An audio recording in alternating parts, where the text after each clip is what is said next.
The drivers are inside their final pace lap. Next time by, it is going green for Pato O'Ward to see that green flag first, and he shares that front row with Alexander Rossi in the AutoNation Honda from Andretti Autosport. I don't know about you, Townsend, I'm rubbing my hands together for that first turn. Well, especially with these two Chargers up front, O'Ward and Rossi. You know, IndyCar's got this marketing phrase this season, defy everything. These two guys, it's all about concede nothing. So I think that O'Ward and Rossi could be the most exciting start of the year, because they will absolutely be fighting elbows out from the drop of the green flag. And here at Detroit, you can run too wide through the first couple of corners, but it's super dicey. By the way, the guy we ride with, the AutoNation onboard, Alexander Rossi, he's an Indianapolis 500 winner. He won the Rolex 24 at Daytona this year. However, he is 15th in points and hasn't won a race since Road America 2019. Do you think there's a little more urgency in his camp? Oh, you betcha. Yeah, absolutely.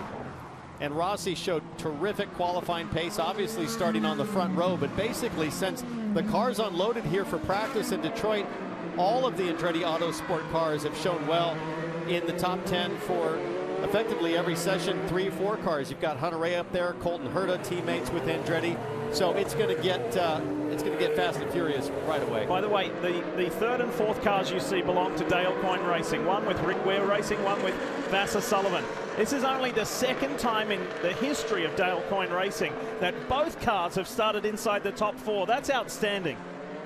Beautiful day here in Detroit as they grid up with just 2 corners to go. We'll see how many of the field can get side by side before the drop of the green. Here, the mid-pack is starting to kind of languish a little bit. They're going to be hustling to catch up to this first 4, 5, 6 rows. Ready to go. The Chevrolet Detroit Grand Prix is set, the first of this doubleheader weekend. Let's go. Back racing in the Motor City. And a good start from Pato O'Ward. But here's Rossi looking up the inside. Pagenaud in that bright yellow car on the inside of Ryan Hunter-Reay.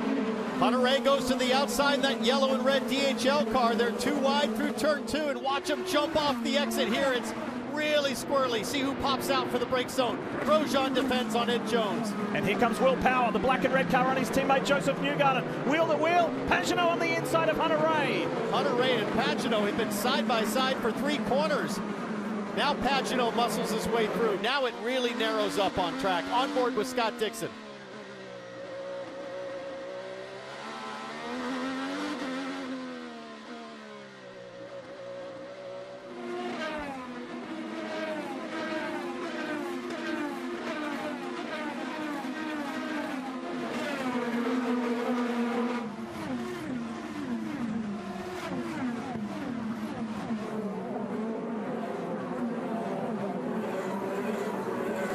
Overtime action there in Premier Lacrosse League, and great action here in the Chevrolet Detroit Grand Prix. It's round 7 of the NTT IndyCar Series here in Detroit on beautiful Belle Isle, and we're on the opening lap of this 70-lap race. Pato O'Ward of Arrow McLaren SP won the pole position, led the field to green, and remains in that top spot.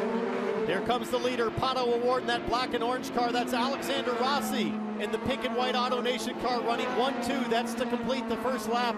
And it was a remarkably clean first lap. A lot of side-by-side action, but no contact, no yellows. Now they start to string out a little bit. This 22-year-old Mexican won his 3rd pole position of his young career earlier today here on a very hot and humid day. And he is well in command. This is Takuma Sato on Marcus Ericsson. Nice work. Go, go, go. Good job. Let's take you back, just so you didn't miss anything. This was the start just moments ago, a lap ago, and O'Ward got that beautiful initial jump. Watch that bright yellow Menard Chevrolet for Simon Pagenaud. Ducks inside. Ryan Hunter-Reay in the yellow and red DHL car. Hunter-Reay gets the position back, but then all the way down in turn 3, Simon Pagenaud is going to send it again, so it strings out up front. We're still watching the replay of the start on the left-hand side of the screen.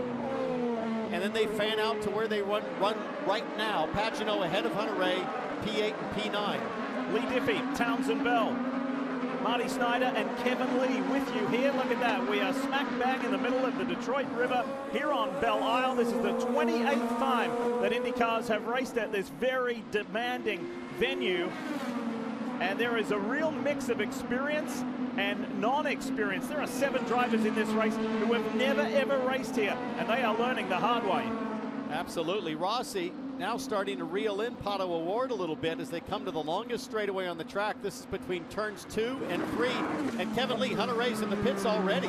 And this is the earliest you can come. By rule, you must run 2 laps on the alternates. And Ray Gosselin told me, watch for us coming in immediately because they don't think the Reds will last long enough, Marty. A number of cars coming down pit road, Kevin Lee, and you see all these guys pitting here. As you mentioned, all these teams on sticker red tires to start the race or scuffed red tires. So now that's taking care of that for Firestone and that what they have to run early in this race. And you see a problem for Scott McLaughlin on pit road. He started after a wreck in practice yesterday. So now they've satisfied that obligation. Traditionally, these alternate tires, they fall off very quickly, meaning they lose a lot of lap time as we ride on board with Scott McLaughlin as they go along. So these guys getting to primary tires, this should help them. A little strategy play. How about on lap 1, Lee? Hey, Marty, there was an error there. That was a very slow stop in the McLaughlin pit. We'll follow up on that. This is Alexander Rossi, the Auto Nation onboard. He's gained ground on the race leader, Pato O'Ward, who dives for the pits. Wow, nobody wants to run on the red tire. Rossi stays out. So this commits O'Ward to a 3-stop strategy as Rossi's going to hang on, and we'll be watching Rossi's lap times closely as O'Ward at the bottom end of the screen is with Kevin Lee on pit lane. And it's a quick stop going to the primary Firestones. Pato O'Ward is back out, so we'll keep an eye on Alexander Rossi. How long can he make the alternates last? There's Simon Pagenaud, that bright yellow car. The orange and blue car is Scott Dixon, tied for second in the championship points with the former race leader Pato O'Ward, trying to make up ground after a devastating Indianapolis 500, where the car ran short on fuel very early in the race during the first caution period, and he was playing catch-up from that point on.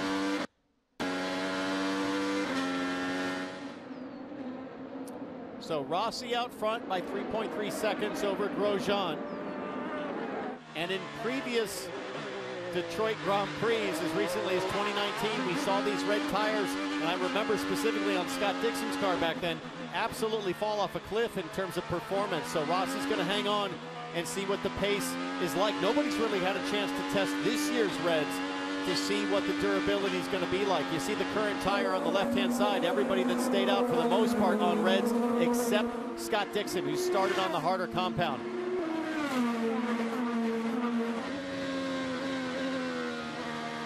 PNC Bank on board here at Dixon through turn 1. Turn 2, watch this crest over the hill. Oh, that bumper's got a lot worse over the past 2 winters, Marty Snyder. Boy, we're seeing so many cars pit early here, Lee. It's kind of surprising, though, to see a lot of teams give up track position. Colton Herta among them, Joseph Newgarden at the head of pit road. Everyone getting off those alternate tires, and you see Newgarden get out right in front of Colton Herta there. What I'm surprised by, Townsend, is guys like, especially Pato O'Ward, who pitted from the pole. He pitted from the lead and gave up all that track position to get off the alternate tires. Watch this, Colton Herta, the young gun, on the grippier section of the track, but Newgarden elbows out, tries to block him a little bit. Let's see if he gets a little bit of a fade here into turn 4. Newgarden gets the position back, but almost loses it. Whoa, the 2-time champion had his hands full. Did he keep it out of the wall? I think so. Nope, no, he did not. Might not be on. I don't know what's going on. It was anti-stall. You got emergency mode or something? Almost looked like the left rear's waggling around like it's not on. Something broken there? Yeah, I think so. I think I lost a drive shaft or something. It's like something stuck, and he said he thinks the drive shaft fell out of it. Oh, no. Remember, Try to make it back 2019, here. he won the first race here at Detroit, and then in the second one had a wreck in that race. So this is not a good start for Joseph Newgarden, Kevin. And Alexander Rossi comes in, so what this does, he's a little better on fuel than everybody else. Those that came in at lap 2, maybe you have to save just a teeny bit. Rossi is going to be able to go stronger. Further back on pit lane, maybe you can catch Ryan Hunter-Reay. He was the first to pit, but on his outlap, he tagged the wall. They've shut the car off, so the disastrous season continues for Ryan Hunter-Reay. Meanwhile, Pato O'Ward back to the front. That's the blend back out for Rossi. And Hunter-Reay with issues. Looks like left rear. I wonder if there was contact. Left toe link. He slapped the wall with the left side. In that DHL Pride livery celebrating Pride Month, Ryan was in the mix at the Indy 500. It's gone away from him there and here today. Whoa. Turn 4, That's what it looked like Joseph Newgarden did. Look at this. The left rear suspension's broken on Newgarden's car. Oh, the wheel's gone. Yeah, and he almost didn't make it back to pit road. I think a lot of teams were thinking. Yeah, no left rear. Where's the left rear? Oh, I see that. I see that. So I think a lot of teams were trying to dive, thinking that Newgarden might bring out a caution, including among them Romain Grosjean, who's going to come down pit road this time as well. So a chaotic start here. Race 1 here at Detroit. Good left rear. Let's show you Joseph Newgarden and Hitachi Chevrolet. What happened? Just what happened as he was wrestling Colton Herta. Oh, that was a little later. That's the overshoot at the back straightaway. And that thing bounced and hit the AMR safety truck, so they must have not gotten the wheel nut on. I think that shot that we got earlier, you couldn't see the wheel nut on. I mean, it looked like it, yeah. So Newgarden back out, back at him. But a lap down. Yeah. So as Townsend said, power to Pato O'Ward, who was able to get back out ahead of Alexander Rossi, who he was fighting with on that initial start. They're back in the cycle of things, back in 15th and 16th. We'll see how this works out. This is the Sealmaster Honda of Ed Jones, who leads the race at the moment, but has not pitted like the first 14 cars, Marty. And I think that's the story to follow, Lee, is these first 14 cars who have not pitted. Townsend, is their strategy now baked? If you're, Ed Jones and Will Power out here running first and second, and Simon Pagenaud running in third, do you have to stick to this strategy now? Run it out, run all the way to lap 24 and see what happens. These guys are hanging on. The lap times are absolutely falling apart for Ed Jones. He's down in the minute 22 range. They were running 1:18s at the start of the race. Let's ride on board and just listen to the back of Sato's car. These guys are going to be sliding around a lot. Great job, Tacoma. P4. Keep picking them away. How are the Reds holding up? Here we go, Will Power on Ed Jones. That's for the lead of the race in the Verizon Chevrolet for Team Penske. There's Sato in that hijack entry. Dixon fighting with Pagenaud right there. That gets Dixon to fourth, so now we get to see, can Will Power hang on to the car on Reds, because Ed Jones is really struggling. No, Sato! Look out! That was bold. No attack, no chance. The two-time Indy 500 winner gets through, and so too does Dixon. Chevrolet Detroit Grand Prix continues with 61 laps to go, and there's beautiful aerial coverage brought to you by our friends at Geico. That black and red Verizon Chevy, that's Will Power. He knows how to win here on the Belle Isle streets, and he leads at the moment. Yet to pit, but he is far from the only one.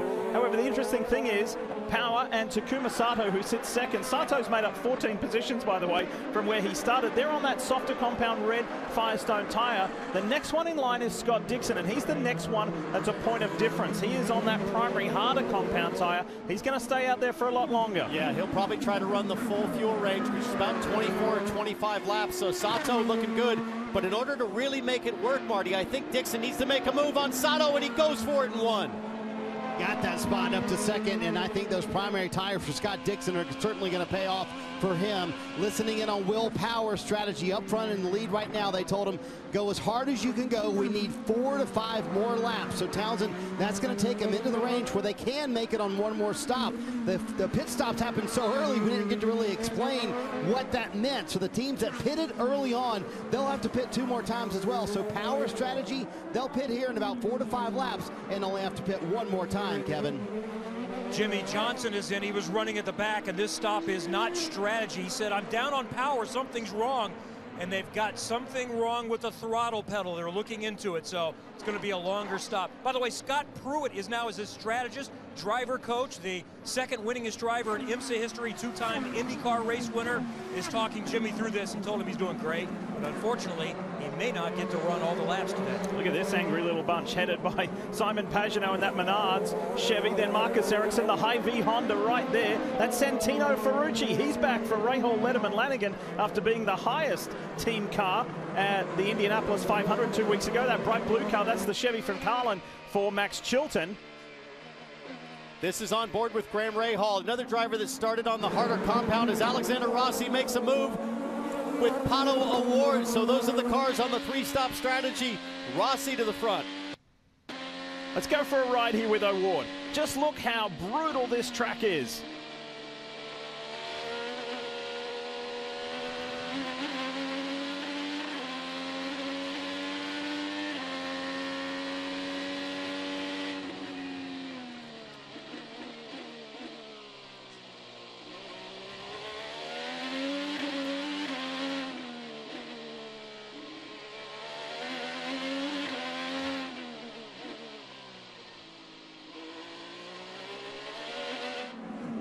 Scott Dixon for the lead of the race in the PNC Bank Honda. Remember those difference in tyres. He's not on the same setup as Will Power. Power is starting to fade. Those softer tyres are going away. Dixon has gone to the front. So if this thing stays green, Scott Dixon needs to go hard right now on the harder blacks as Rossi continues his march through the field. Rossi making bold moves. Now he's behind Graham Rahal. Rossi knows as well, if you're on the harder black tire, you can't just sit and ride with guys trying to hang on to reds. Their pace is too slow, and it'll throw your strategy totally off if you can't make moves. This AutoNation onboard shows us Alexander hard at work, and he has stopped. Remember, he pitted on lap 5. The guys that he's stuck behind have not. So, to Townsend's point, he's going to make quick work of this. With the overtake, but you're moving forward. Good job.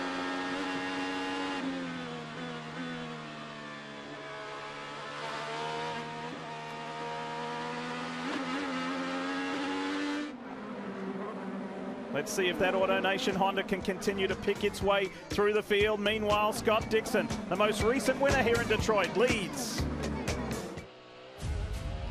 Tuesday, summer's #1 show is at a special time. That's 10/9 Central. An unbelievable America's Got Talent, Tuesday, 10/9 Central on NBC. Yes, and sadly, Paul Tracy's not here this weekend to sing for you, so like he normally does after that America's Got Talent promo. Welcome back. Welcome into the thick of it. That's Joseph Newgarden trying to get around Ed Jones in that white and black Hitachi Chevrolet. Can he do it? No, he can't. Jones is making life difficult for him. Well, Jones needs to. He's just trying to hang on until they get to their 2-stop pit window, which is in about another lap or so. You should see that Sealmaster car carve off and come to pit lane. Right now, Ed Jones has dropped quite a bit. He's 31 seconds back of Scott Dixon. Remember, Dixon started on the harder tire, which lasts much longer. Jones, along with several others, started on the red, and there's the call for Jones to come to pit lane. And he won't be the only one. You're going to see a flurry of activity on pit lane here momentarily. Watch that bright yellow car, the Sealmaster Honda, dive for pit lane. Here we go. The Dale Coyne racing with Vassar Sullivan. Busy day for Vassar Sullivan because they're also racing in the IMSA WeatherTech Sports Car Series race, and so too is Townsend. But right now, let's join Marty Snyder. You talk about falling through the field. Ed Jones went from the lead to 13th and pitting here with 55 to go to make it on one more stop. Going to need some fuel save to make it to the end, but Ed Jones had no choice. The handling had completely gone away. So Townsend, the game is, for those who have not stopped, you want to go as far as you can. That gets you more in the game of being able to run hard at the end of the race. From where Ed Jones is pitting now, he's no doubt going to have to do some fuel save to make it to the end on one stop. Yeah, a little bit, but he'll also have the harder black tires so he can coast more minimum speed. And this was a big lockup as Jones absolutely fried the right front, trying to hold off Felix Rosenquist. Locks it up again down in turn 3. Finally off the brake pedal to get it to roll and just finish the corner. But that's how much of a struggle it is for all these cars hanging on. Meanwhile, Will Power, Sato, etc., all still staying out on the red tires. Rosenquist now, P4.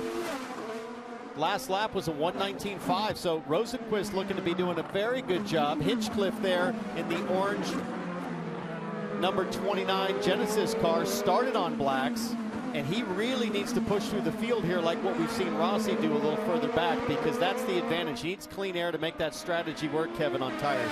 That's exactly it. Advantage for James Hinchcliffe here. Scott Dixon also the only other one in the top 8 still on primaries. So you're going to see the rest of those on the reds peeling off here anytime now in the next couple of laps, and they're really close to the window to be able to do it on 2 stops. Scott Dixon wants to go as long as he can because he still has to do the red stints, and he wants to make that as short as possible, Marty. Kevin, we've talked a lot about the conditions here today and the heat that has certainly been a factor here at Detroit throughout our coverage of the weekend. And the PNC Bank onboard, you can see Scott Dixon has a scoop on the top of his car because IndyCar mandated that scoop for every team to run today. Now, the ambient temperature says 79 degrees, but when you combine that with the humidity, the real feel is 92 out here. Inside the cockpit where Scott Dixon is, about 120. It has been brutal for the drivers this weekend. Even after qualifying, which is just a few laps, we saw drivers completely exhausted. I heard of drivers taking ice baths before this race. Some drivers getting IVs, but that scoop will certainly help, Townsend. These conditions so tough, and drivers will tell you it's not the temperature, Townsend, it's the humidity. That's what really affects a driver at a place like Detroit. Yeah, and IndyCar, like you said, leaning in, mandating it so that drivers and engineers don't have to sacrifice their bodies. As you see the scoop there, that inlet, that at least gives an IndyCar driver the feeling of an old school IndyCar when it used to be true open cockpit and you had a ton of airflow. It makes a huge difference to have air circulating, and especially when you're going 170 miles an hour down the straightaway. It can really help keep your body and your core temperature cool. A little bit of cloud cover's moved in, so I know it didn't sound like much, but track temp at the front straightaway was 129, down dropped to 125. Chance of just a sprinkle maybe a little bit later in this race. And IndyCar's competition department have a special matrix and a crossover between heat and humidity where they say, all right, that scoop is mandatory, and that's what happened today. They won't tell us what that number is. It's no great mystery, but it's at their discretion. Here comes Takuma Sato. The shield cleansers onboard shows us what that entry to pit road is like, and so every car is running that scoop, and some, Kevin, as you know, some drivers are wearing the cool suits as well. And Takuma Sato wanted to get to lap 18. He does. Felix Rosenqvist also went around him. They're going to the primary, so this can be a longer stint. So mission accomplished. These are all on a strategy to be able to do it on one more stop, Marty. And you see Felix Rosenqvist leaving. They told him, if you can buy us one more lap. I know it's not fun behind the wheel. Buy us that one more lap. We'll be able to run a little bit harder to the end. So the longer these guys go, Townsend, the more it opens up the playbook for the driver behind the wheel to be able to go as hard as he wants for the rest of the race. And I think it really speaks to the quality of the setup of the race cars. If you look at Ed Jones, he had to peel off 3 laps ago, just absolutely hanging on out there on the reds. Rosenqvist made it work a little bit longer. Now keep in mind, Rosenqvist had sticker reds to start the race. He did not have to qualify on reds because he didn't advance. It's actually a benefit, if you want to call it that. You have to start further back, but by not having to run sticker reds, he could start the race and have fresher tires that allowed him to extend this that much further into the first stint. So if Rosenqvist can find some good pace, Dixon's going to have to go to reds here, and that's going to be the next story here. How quickly can Dixon run for the full red stint that's required in the middle of the race? So Scott Dixon up front has not pitted. Will Power hasn't. James Hinchcliffe hasn't. As we look at Dixon, Simon Pagenaud hasn't, nor has Santino Ferrucci. The first car in the line that has is Alexander Rossi. You see him in 6th position overall. Here is Marcus Ericsson. And an advantage like Townsend was talking about, and Marty mentioned as well, he got an extra lap, so that puts him a little bit better as far as the fuel is concerned. Primary Firestones for Marcus Ericsson. Remember, his best result ever in IndyCar was 2nd here a couple of years ago. It certainly was for the then known as Schmidt-Peterson Motorsports, now Arrow McLaren SP, and here is one of its cars. There's Pato Award in the orange and black Arrow Chevrolet. Let's go for a ride.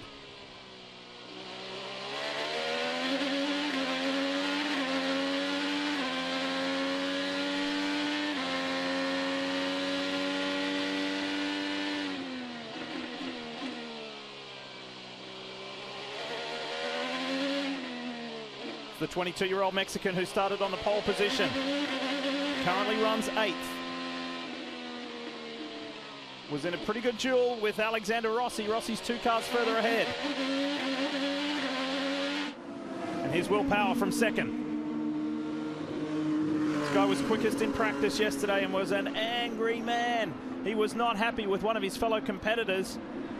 Let's see if he can channel that anger today, Marty. He was not happy with some lap traffic, and that's certainly a theme here at Detroit. And I think they kind of had fallen into a very nice spot for Will Power, where 3rd place wasn't contending with them, but they knew they were losing time to Scott Dixon. So he comes to pit road here at lap 20, and we'll see when Dixon now comes to pit road. 20 laps in the books here at Detroit, 50 to go. Out front, Scott Dixon. It's been a busy day so far here on the streets of Belle Isle.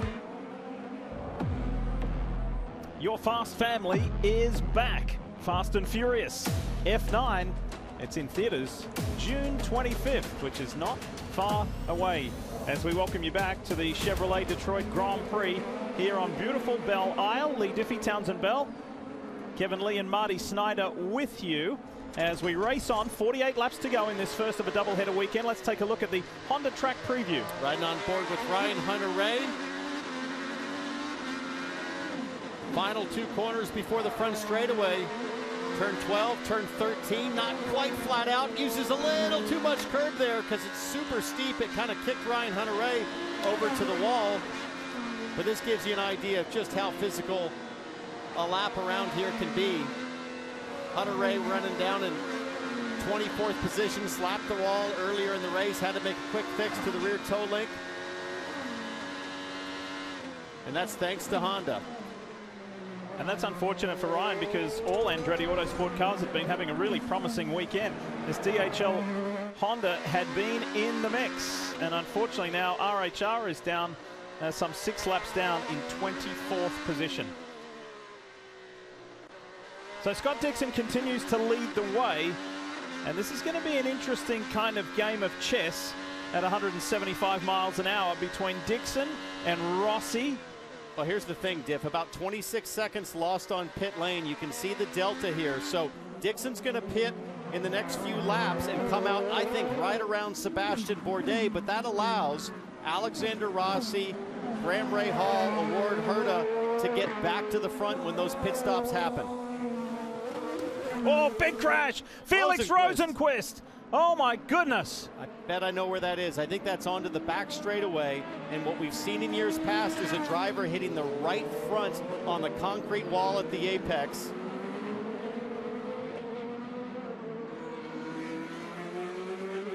That is huge. You can see it's pushed the wall and the fence. In fact, it kicked the tires all the way over the chain link fence. And if you hit the inside wall, it can break the steering rack, and then you have no control, and you go head on into the barrier. There is a stretch, there's a short chute, but it's a fast chute between turns 5 and 6. And this is on the exit of turn 6. You saw the Arrow McLaren SP driver visor up. That signifies to the AMR safety team and race control that he is conscious. But that was a big one.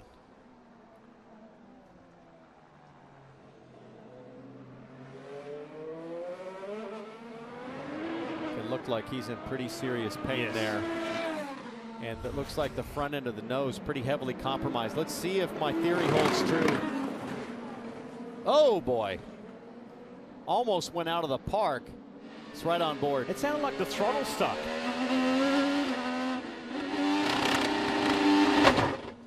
Holy cow.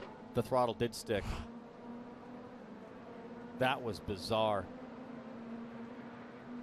It sounded like he went to a downshift and then had wide open throttle on the limiter as Sam Schmidt, the team owner, looks on. That was frightening. So I don't think that had anything to do with the steering rack.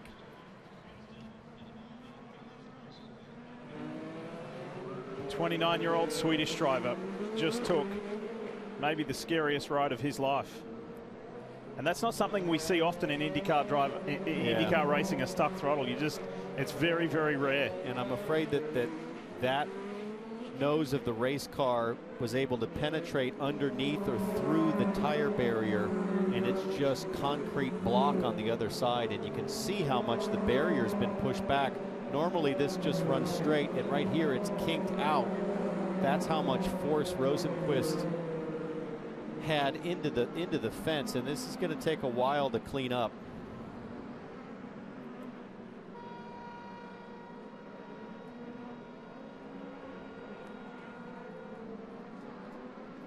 So the AMR guys are going to try to stabilize Rosenqvist before they attempt to extract him.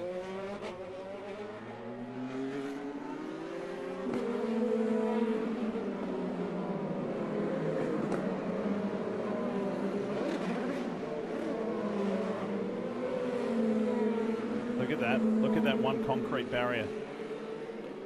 Just totally pushed over. I mean, those are anchored together, yeah. Lee. There are steel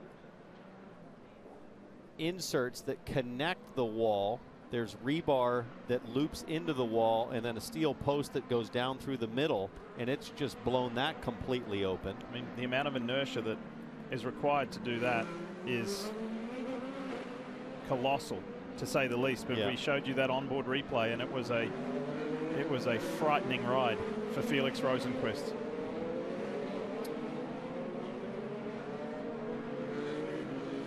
a big front impact like that, the concern is always the feet and legs. This is Felix's third year in the NTT IndyCar Series, a highly accomplished international driver. This is his first year with Arrow McLaren SP. And he was on a really good run today. So strange. I've never really, it was so weird that he grabbed a downshift and then the throttle stuck wide open. That's such a bizarre situation. Usually stuck throttle is immediately when you're trying to lift off the throttle, but we heard the engine decelerating, then the downshift was requested, and the moment it kicked down in the lower gear, it's like the thing just took off, probably overpowered any chance to slow the car down, and literally accelerated straight off into the fence. And look at the, I mean, we have seen the remarkable job that the AMR safety team does for many, many years, but look at the compromised position that the car and Felix are in for them to perform their duties. I mean, it's just even more complicated. All the training for AMR, and these guys train extensively. They practice before every race weekend. The same crew travels with the IndyCar Series. They are absolutely the best in the world in motorsports at handling these situations. But to your point, they aren't used to doing this when the car is at a 45-degree angle pointed to the sky. Now it's going to take a while for them probably to deal with the extraction here as they start the process, and then they're going to have to take time to repair the track over there. You can see all of the water, the kind of residual water. We had pretty heavy rain last night.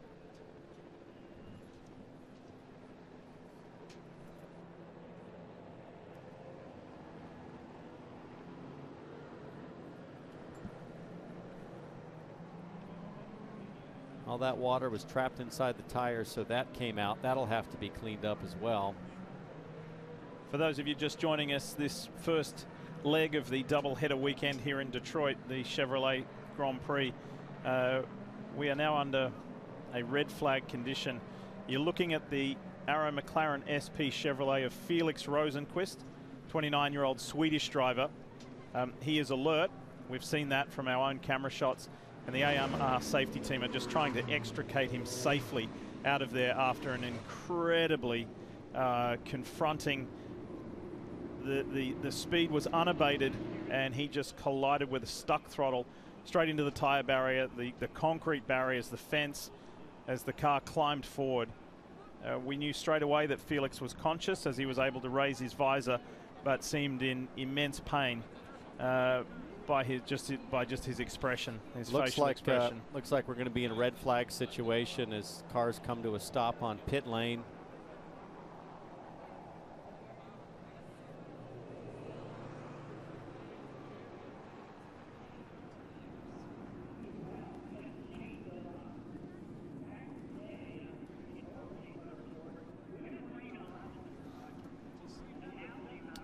So everybody lines up in their respective order as we pause for Felix to be extricated from his car in the very, very good hands of the AMR safety team.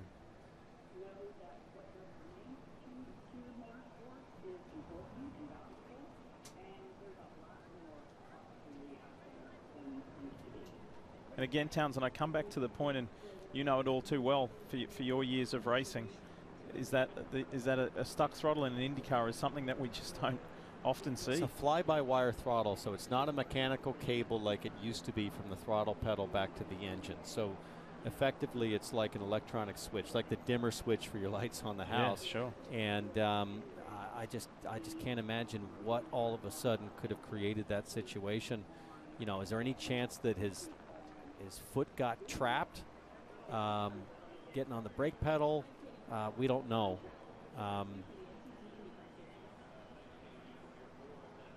they're taking their time, as they should, to slowly pull Felix out of the race car.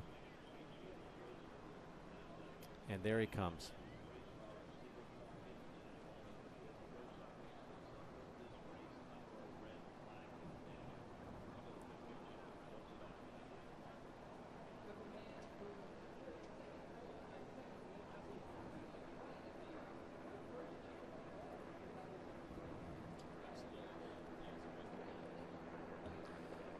So again, for those of you just turning on to watch this Chevrolet Detroit Grand Prix, you're looking at the AMR safety team holding Swedish driver Felix Rosenqvist. They've put the neck collar on him and they're about to place him on the stretcher after a really frightening accident at turn 6 on this 14-turn course. And Diff, if we can take any positive from what we're watching, it's that it's methodical, it's slow, yes. It's not urgent. Yes. And that is a positive in an otherwise very, very difficult situation. But the AMR team just taking their time to extract him carefully, get him on the gurney, into the ambulance, and almost certainly off to a local hospital by helicopter. And I can tell you that before the drivers stepped out of their respective cars, while we certainly enjoy the competitiveness and the fierceness of these guys when they race each other, this is a pretty small, tight-knit family, and each and every one of those drivers would have radioed into their team saying, "Is Felix okay?" Absolutely. And this is something that we're more used to seeing on an oval, not so much a street circuit, because the speeds are lower here. But you have to remember, in a right-hand corner like that, still probably going 80, 90 miles an hour. In Felix's case, accelerating. Accelerating, that's which right. is the worst. You know how tired some of these drivers are after just 27 laps of racing. Super hot in the cockpit. Teammates Hinchcliffe and Hunter-Reay debriefing. There's Pagenaud.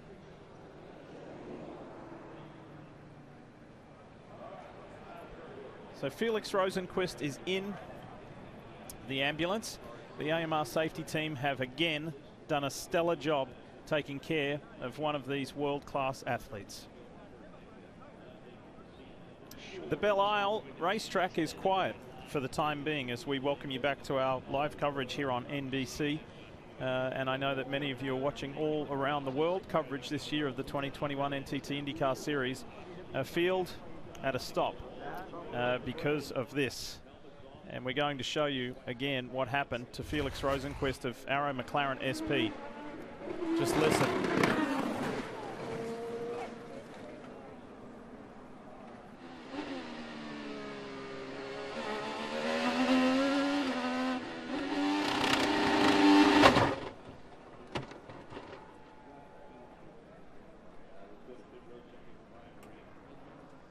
Cannot imagine what that was like. Thunderous blow, but again, awake and alert inside the car as the AMR safety team worked to extract him.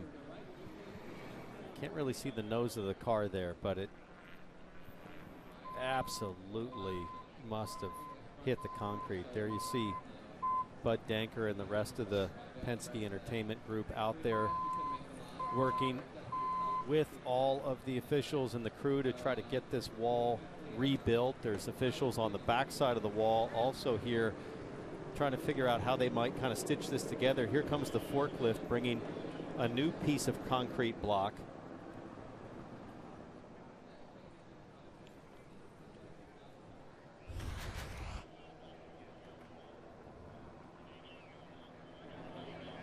And here's the tub. Now, the nose cone bolts on with the front wing at a seam there, and I'm just looking at how compromised the actual tub might have been. It looks like it might have stayed intact right around where the pedals and the pedal assembly and driver's feet would be there. But you know, the tough part, Diff, is that is an instant deceleration. Oh my goodness. I mean, that must have been, like I said, 80, 90 miles an hour to zero in the span of about 5 feet. Yeah. Not a glancing blow in any sense of the word. There's the marketing and PR staff for the NTT IndyCar Series and the Chevy Detroit Grand Prix. And of course everybody thinking about Felix Rosenqvist. And again, we can tell you that the AMR safety team were able to extract Felix safely and very gently from his car, place him on the stretcher and put him in the ambulance. And we will have an update as soon as it is possible. But at the time, the man who was leading the race was Scott Dixon of Chip Ganassi Racing, the most recent winner here. Let's see if we can hear from Scott.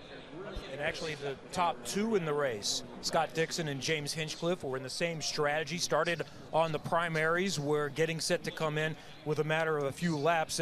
And Diff, as you mentioned too, a lot of the drivers have been asking about Felix, so good to see that he was moving around. We'll wait for more positive information on him in a little bit. Scott, let's start with you first.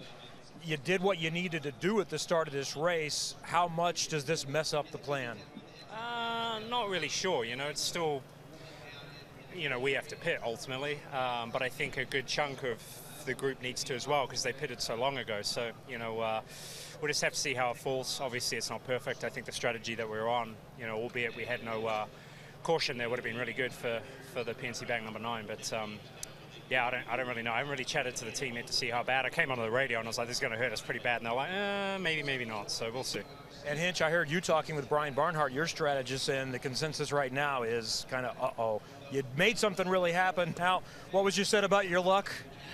We couldn't buy a lucky break if we wanted to. You know, it's brutal. The Genesis car and, you know, everybody on the Andretti Steinbrenner team, you know, we put together a good plan. We're only one of 4 cars that started on primaries. It was working out. We got shuffled back a bit at the start, which was kind of frustrating, but picked those guys off as the reds fell off. And the car was pretty quick on the primaries. We had a set of sticker reds to throw on for the middle there and then take it home on the end on primaries. And I think it was going to shake out okay.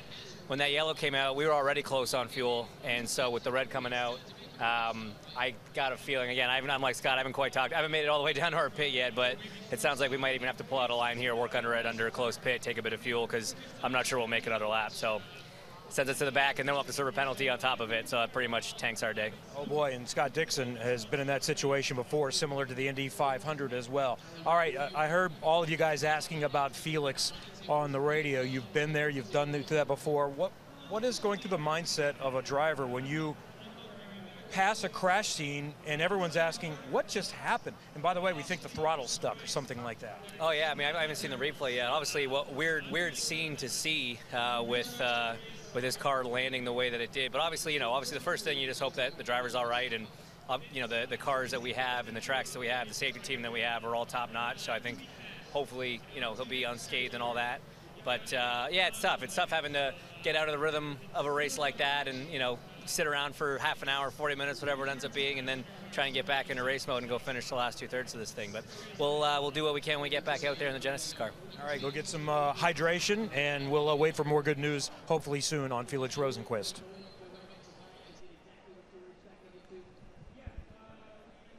The day has taken a turn for more than just Felix Rosenqvist. Hearing from Scott Dixon and James Hinchcliffe there. The good thing is that Rosenqvist alert, awake, and now in the hands of the medical professionals. We'll have an update for you as soon as we can. Back at the Chevrolet Detroit Grand Prix, and still under this red flag situation because the track needing repair, that the concrete wall and the tire bundle, and that's going on while we talk to you. But perhaps for those of you just turning on, there is that rebuild underway. Let's get you up to speed on what happened over the first 27 laps. Pato O'Ward in the Arrow McLaren SP car from the pole takes the lead, and Townsend, as you said in the live race call, it was a relatively clean first lap. Yeah, a little side-by-side action, kind of mid-pack with Simon Pagenaud there in the bright yellow Menards car making moves on Ryan Hunter-Reay. You'll see Pagenaud pop out. There was Grosjean popping out to block. But then things started to slot in, and we started to talk about race strategy. The black tires and the red tires. These drivers that started on reds, this was Ryan Hunter-Reay actually getting into the wall before the pit stops came. They had to make repairs to Hunter-Reay. He was able to continue, but 5 laps down now, and then Joseph Newgarden on lap 6. There was something amiss with that rear left. We think that the wheel nut wasn't on properly, and that put Joseph in a really precarious position, and that wheel finally left the car at the top end of the circuit as he limped home. He's still in the race, mind you, in 21st position. And then lap 12, Scott Dixon started on the harder black tire. That was the strategic move, makes the pass on Will Power, who was on the softer red tire, trying to hang on for his pit window. And now we find ourselves under red flag for this massive accident from Felix Rosenqvist. You hear the throttle stuck wide open on the rev limiter. And Rosenqvist, an unfortunate passenger for a violent hit into the wall at turn 6, and the repairs continue. And very swiftly, I must say, there's been a hive of activity. Look, there's a gentleman down there in the black shirt, grey hair on the right there. That's Bud Denker. He's the president of the Penske Corporation. He was one of the first there. That's what leaders do, hands on. Let's get into it. And everybody down there doing a tremendous job to try and get this race restarted as quickly as possible, but not until it is safe. So we've been talking quite a bit about the championship points, particularly after the Indianapolis 500 with those double points on offer there. Well, there's double points on offer here in Detroit as well, simply because there's 2 races in 2 days, and we could see a massive swing and fluctuation in the championship points, especially after hearing from Scott Dixon and James Hinchcliffe there. Dixon, seemingly as though it's 2 races in a row where he's been caught out by a yellow, now a red, right at the end of his fuel range, and is going to have to come in for emergency service. So that's going to affect the 6-time champ. It could be to the betterment of Pato O'Ward, who sits 3rd in the points at the moment. And somebody needing a truckload of points, Kevin Lee, is Alexander Rossi, and he has been perhaps the driver of the day thus far. It's not often in the middle of a race a driver can watch a race recap too. You only know what's happening in your race. Now you find out how everybody else's race is going, but I know you have bigger thoughts on your mind right now as we sit under this red flag with Felix. Yeah, obviously. I mean, that was the first time I saw that, and that's crazy. I mean, that's a big hit. So obviously thoughts are with him. I don't really know anything beyond that, but yeah, it sucks to see. It looked like the race was really coming to you. We're not sure what would have happened with Dixon and Hinchcliffe on a different strategy, but on your strategy, you were in control. How does this impact you? It's not good. Yeah, we passed Pato, and we were leading that strategy, and this yellow really hurt. It's going to put us like 15th or something, so it's going to be interesting once it goes green again. You were passing people, though. You're passing people pretty easily. As you mentioned, everybody that just stopped is going to cycle to the front, so you're going to be way back there. How many can you get in 43 laps? I'm going to try and get all of them. I mean, it's the way the yellows work around here sometimes. So yeah, we just have to move up past that, have a good restart, and just go hammer down and see what we can get away with. It's probably a better question to ask mid-afternoon tomorrow on race 2, but how are the conditions? You're one of those not using a cool suit. You've got this vest on just before you get in the car and when you get out. How is it right now? It's okay. You know, the vent on the top is really good. I'm pretty happy with that, and that's sufficient airflow. It's pretty hard once you stop, so it's really nice, obviously, that they let us get out. But yeah, it's not too bad right now. We've only done 25 laps, so we'll see at the end. Yeah, right now with the conditions and the breeze, and it's not too bad. Feels pretty good out here right now, and hopefully we see drivers back in the race car soon. Thanks, Alex. He was exciting early on. Let's see if we can see some more of those Rossi magic passes for sure. Temperature, by the way, is at 84 degrees, humidity 61. But as Marty mentioned earlier about the heat index, it's like, yeah, it's hotter than that, right? Sometimes you say it's cooler than that. Today's one of those days where you say it's hotter than that here in the middle of the Detroit River. So here are the progressive lap leaders so far. Scott Dixon had a really good run, but it may be all for naught. We will see a little bit later. But you know what? Last time we were here in 2019, Dixon crashed out of the opening leg and came back to win on day 2. Will Powers had his time at the front, so too Ed Jones. And we just heard from Rossi as well. And of course, the pole sitter led for a couple of laps early on as well.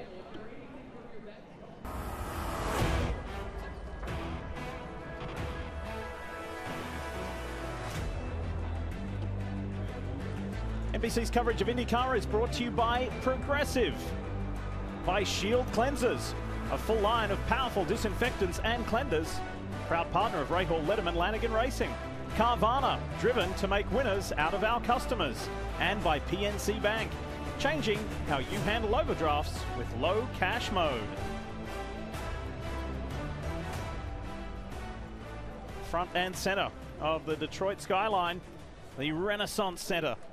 Right there overlooking us. Look to the right there a little bit. There you'll see the 982 acres of Belle Isle in the background. That's where we are in this 2.35 mile street course. The roughest, the toughest that the IndyCar drivers face on an annual occasion. However, due to COVID restrictions last year and the schedule being massaged on many occasions, we weren't able to have the duel in Detroit, the Chevrolet Detroit Grand Prix last year, so it's really good to be back. You're looking at the cleanup here of a very violent, very confronting accident suffered by Arrow McLaren SP driver Felix Rosenquist, and we saw him extracted from his car and put into the ambulance, and we are told in a matter of moments we will hear from the Director of Medical Services, Dr. Jeffrey Billows, to give us an update on Felix's physical condition. But we did see him awake and alert as he was taken from the car and put into the back of the ambulance, as this pretty rapid cleanup and reconstruction continues. Now what they're trying to do is wedge this new piece of concrete block right here into the opening where they removed the old piece, but it was a little bit too tight, so now they're trying to push this concrete block this way. That's how tight those seams are, and these tracks, when they build these things, it's one after the other. It's sort of stacked in sequence, so when you remove one, the replacement block may or may not be exactly the right length. It's like cutting 2x4s. You know, you cut 10 of them, you might be off by a millimeter or two. So they're working to massage the wall using the forklift to try to push the gap a little bit wider and get that new section in there. Otherwise, the fencing repair is complete, and at this point, it's all about just getting the new block in there. So while that goes on, while that reconstruction goes on, let's head back to pit road. Here's Kevin Lee with Santino Ferrucci. Yeah, sitting third right now after another remarkable run at the Indianapolis 500. He's finished top 7 in all 3 runs. So we'll talk about your race and situation in a moment, but you know, right now I know you're asking, like everyone else, hey, what's going on with Felix? Yeah, I mean, just driving by and seeing a car like that in the wall is just never pretty. And you know, I wish him the best. He's a really good friend of mine. I've known him for a long time. We've raced against each other since we were kids, going way back into the early days of Europe. So fingers crossed he's okay. It's obviously a big hit, and you know, we just got to be mindful for the rest of the race today. So how did you make the softer red sidewalled Firestones last as long as you did? You outlasted everybody else and we're still out there. That's a great question. No, I mean, I felt really confident with our race car, and you know, the Hy-V Honda team over here, the third car, we put together something special, and I think that, you know, the package showed for itself, and all I had to do was save some tires, save some fuel at the start to pray that we got clean track, which we did, and it was go time from there, man. How much cool air are you getting out of this pack? Oh, that's pretty good. Oh, yeah, that's real nice. See, I just wish that was down by the car when we were sitting in it for so long. But, no, it's a hot day. It's no understatement. I don't think you're going to hear a single driver complain about being out of the car. You know, it's a horrible circumstance to be, but it's so hot. It gives us a chance to, you know, cool ourselves back down, actually think about what's going on in this race, because we are in a weird part right now. We're kind of between pit stops. So, and to regroup and re-strategize and go from there. You're going to have to race through people because, unfortunately, this did not work out well for you, correct? We'll see when we pit. So, I don't think it worked out as bad as we thought. So. You don't have to have fuel immediately? Oh, I do. Okay. So, but I don't think we're going to be the only ones pitting from me back on our strategy. So there's going to be quite a few of us, and you know, we raced through the first stint, so yes, you did. We can continue to do it again. Hey, good luck to Santino Ferrucci. By the way, a little bit of news on that number 45 Hy-V car. I was chatting with Piers Phillips, who's the president of Rahal Letterman Lanigan Racing today, and he told me, you know, we don't have anything exactly 100% official at this point, but expect to see that car in more races this season. They are working towards being a full-time 3-car team in 2022, and we're going to use the rest of this season to evaluate drivers like Santino Ferrucci. So it might be Santino in more races. We might see some other young drivers. They're looking for the future at this point to go along with Graham Rahal and Takuma Sato. So that's going to be exciting, and certainly Hy-V has become one of the more important partners in IndyCar, and they're fueling all of this. It's really good to see. It's not like Hy-V is in air quotes, new sponsor, but they are new to this extent. And from the chairman down, they like what they see. And Hy-V has been involved in sports of all kinds. They're involved in a good initiative and a partnership with Patrick Mahomes.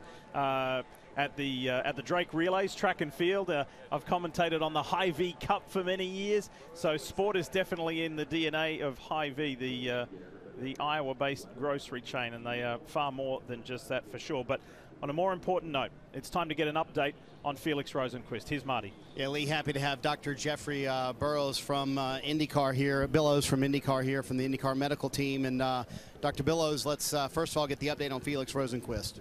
Sure, Felix is doing fine. As you know, he crashed in turn 6. He was conscious and alert the entire time, never lost consciousness. He was talking the entire time, was having some soreness, but had no loss of sensation anywhere, no loss of function. We were able to get him out of the car and bring him into the infield care center just for a preliminary evaluation. And again, the entire time he's been stable and vitals have been good.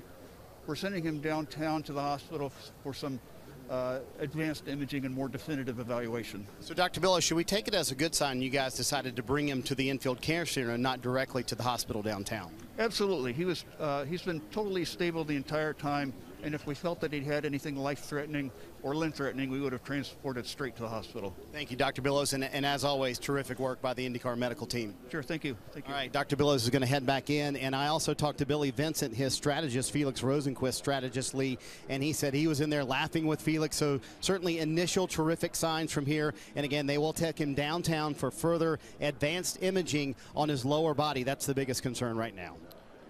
Whew. We can breathe a sigh of relief. That's good news. News. Really good news.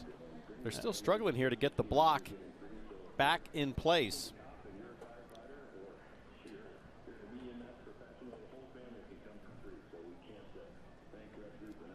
So as that continues, we'll step away just for a moment. We'll take a quick break. Back to Detroit in just a moment. From Detroit this week with IndyCar to next weekend in Nashville, and it's a welcome return for NASCAR to the Nashville area, the Nashville Super Speedway.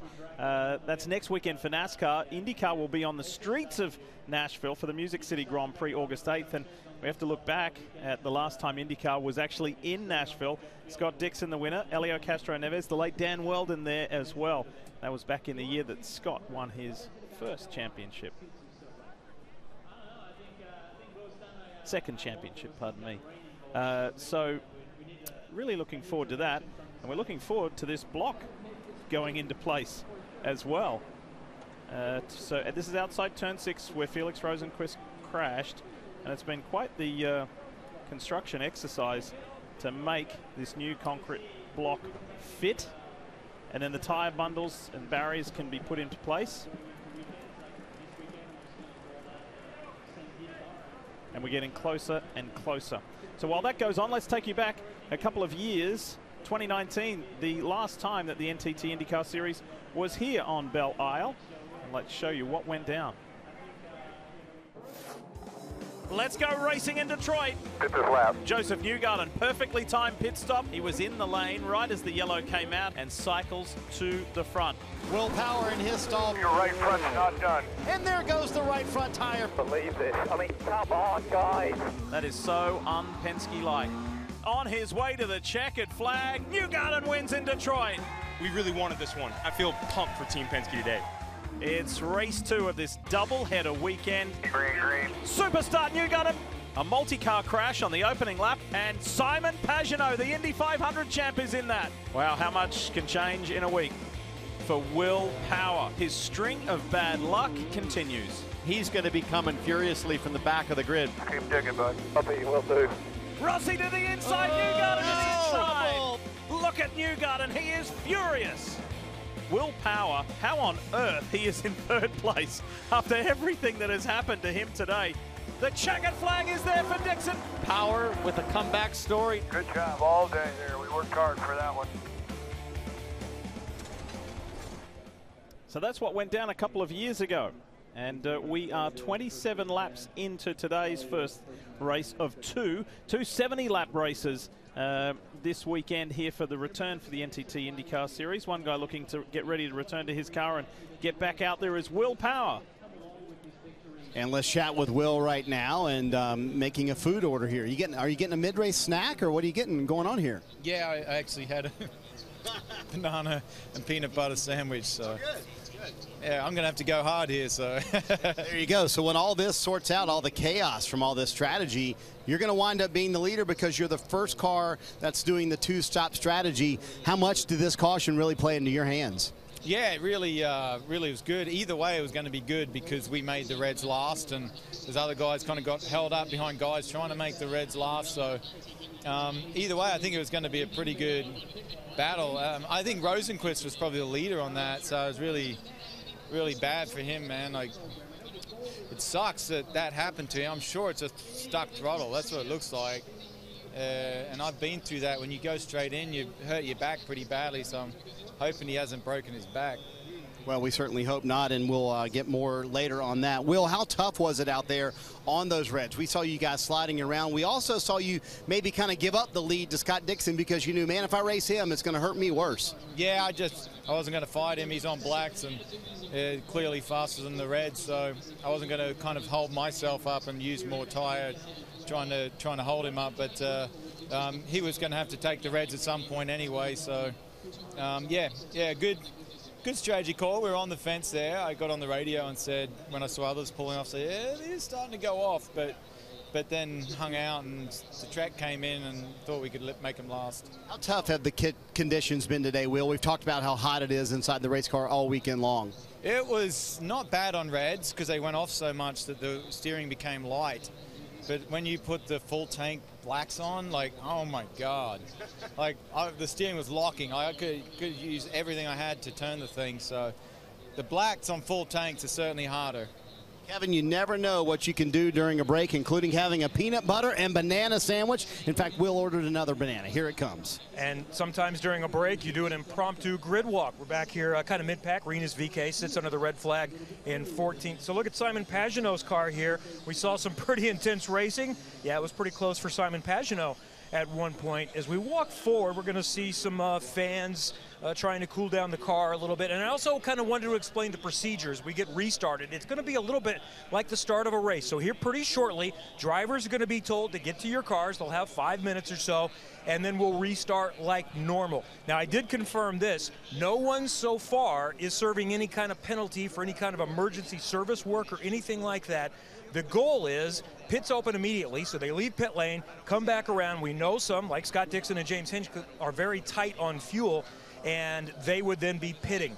If they don't think they could make it around, they could pull out a line and push back, but you need to have permission, essentially. You need to alert the authorities that you're going to be doing that. You'd still serve a penalty, but it would just be to the back of the line. If you don't tell anyone, the penalty becomes even a little bit more severe. So we'll keep an eye on that as well. Let's look over to the pit wall and see who we see. We see everyone just simply trying to, well, you use an opportunity to talk strategy. You can really debrief and find out what the car is doing at this point. There's Alex Palou up there on the pit stand talking with his engineering group as well. One of the drivers that is still trying to get something done and maybe benefits a little bit from the timing of this caution. Alex Palou is, yeah, he's one of those that's already been able to do, no, he has not. He did not do a stop, so he's going to have to come in most immediately to be able to try to salvage something out of this day. Hey, look up there. There's Michael Schenck. There's Jim Meyer. They won a race we know as the Indianapolis 500 a couple of weeks ago. Still riding a high here in Detroit. So, guys, I'll send it back up to you. Hopefully we'll get things going again here in Detroit very, very shortly. Let's give everybody a moment to pause, regroup, and a collective sigh with that news from Dr. Jeffrey Billows. The news that we wanted to hear about Felix Rosenquist, that no serious injury, but we'll go to hospital for some further checks anyway.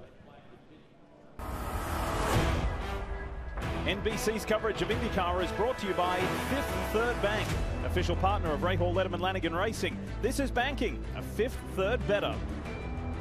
Honda, an official vehicle of the NTT IndyCar Series. NTT, official sponsor and technology partner of the NTT IndyCar Series. And by Liberty Mutual Insurance. Only pay for what you need.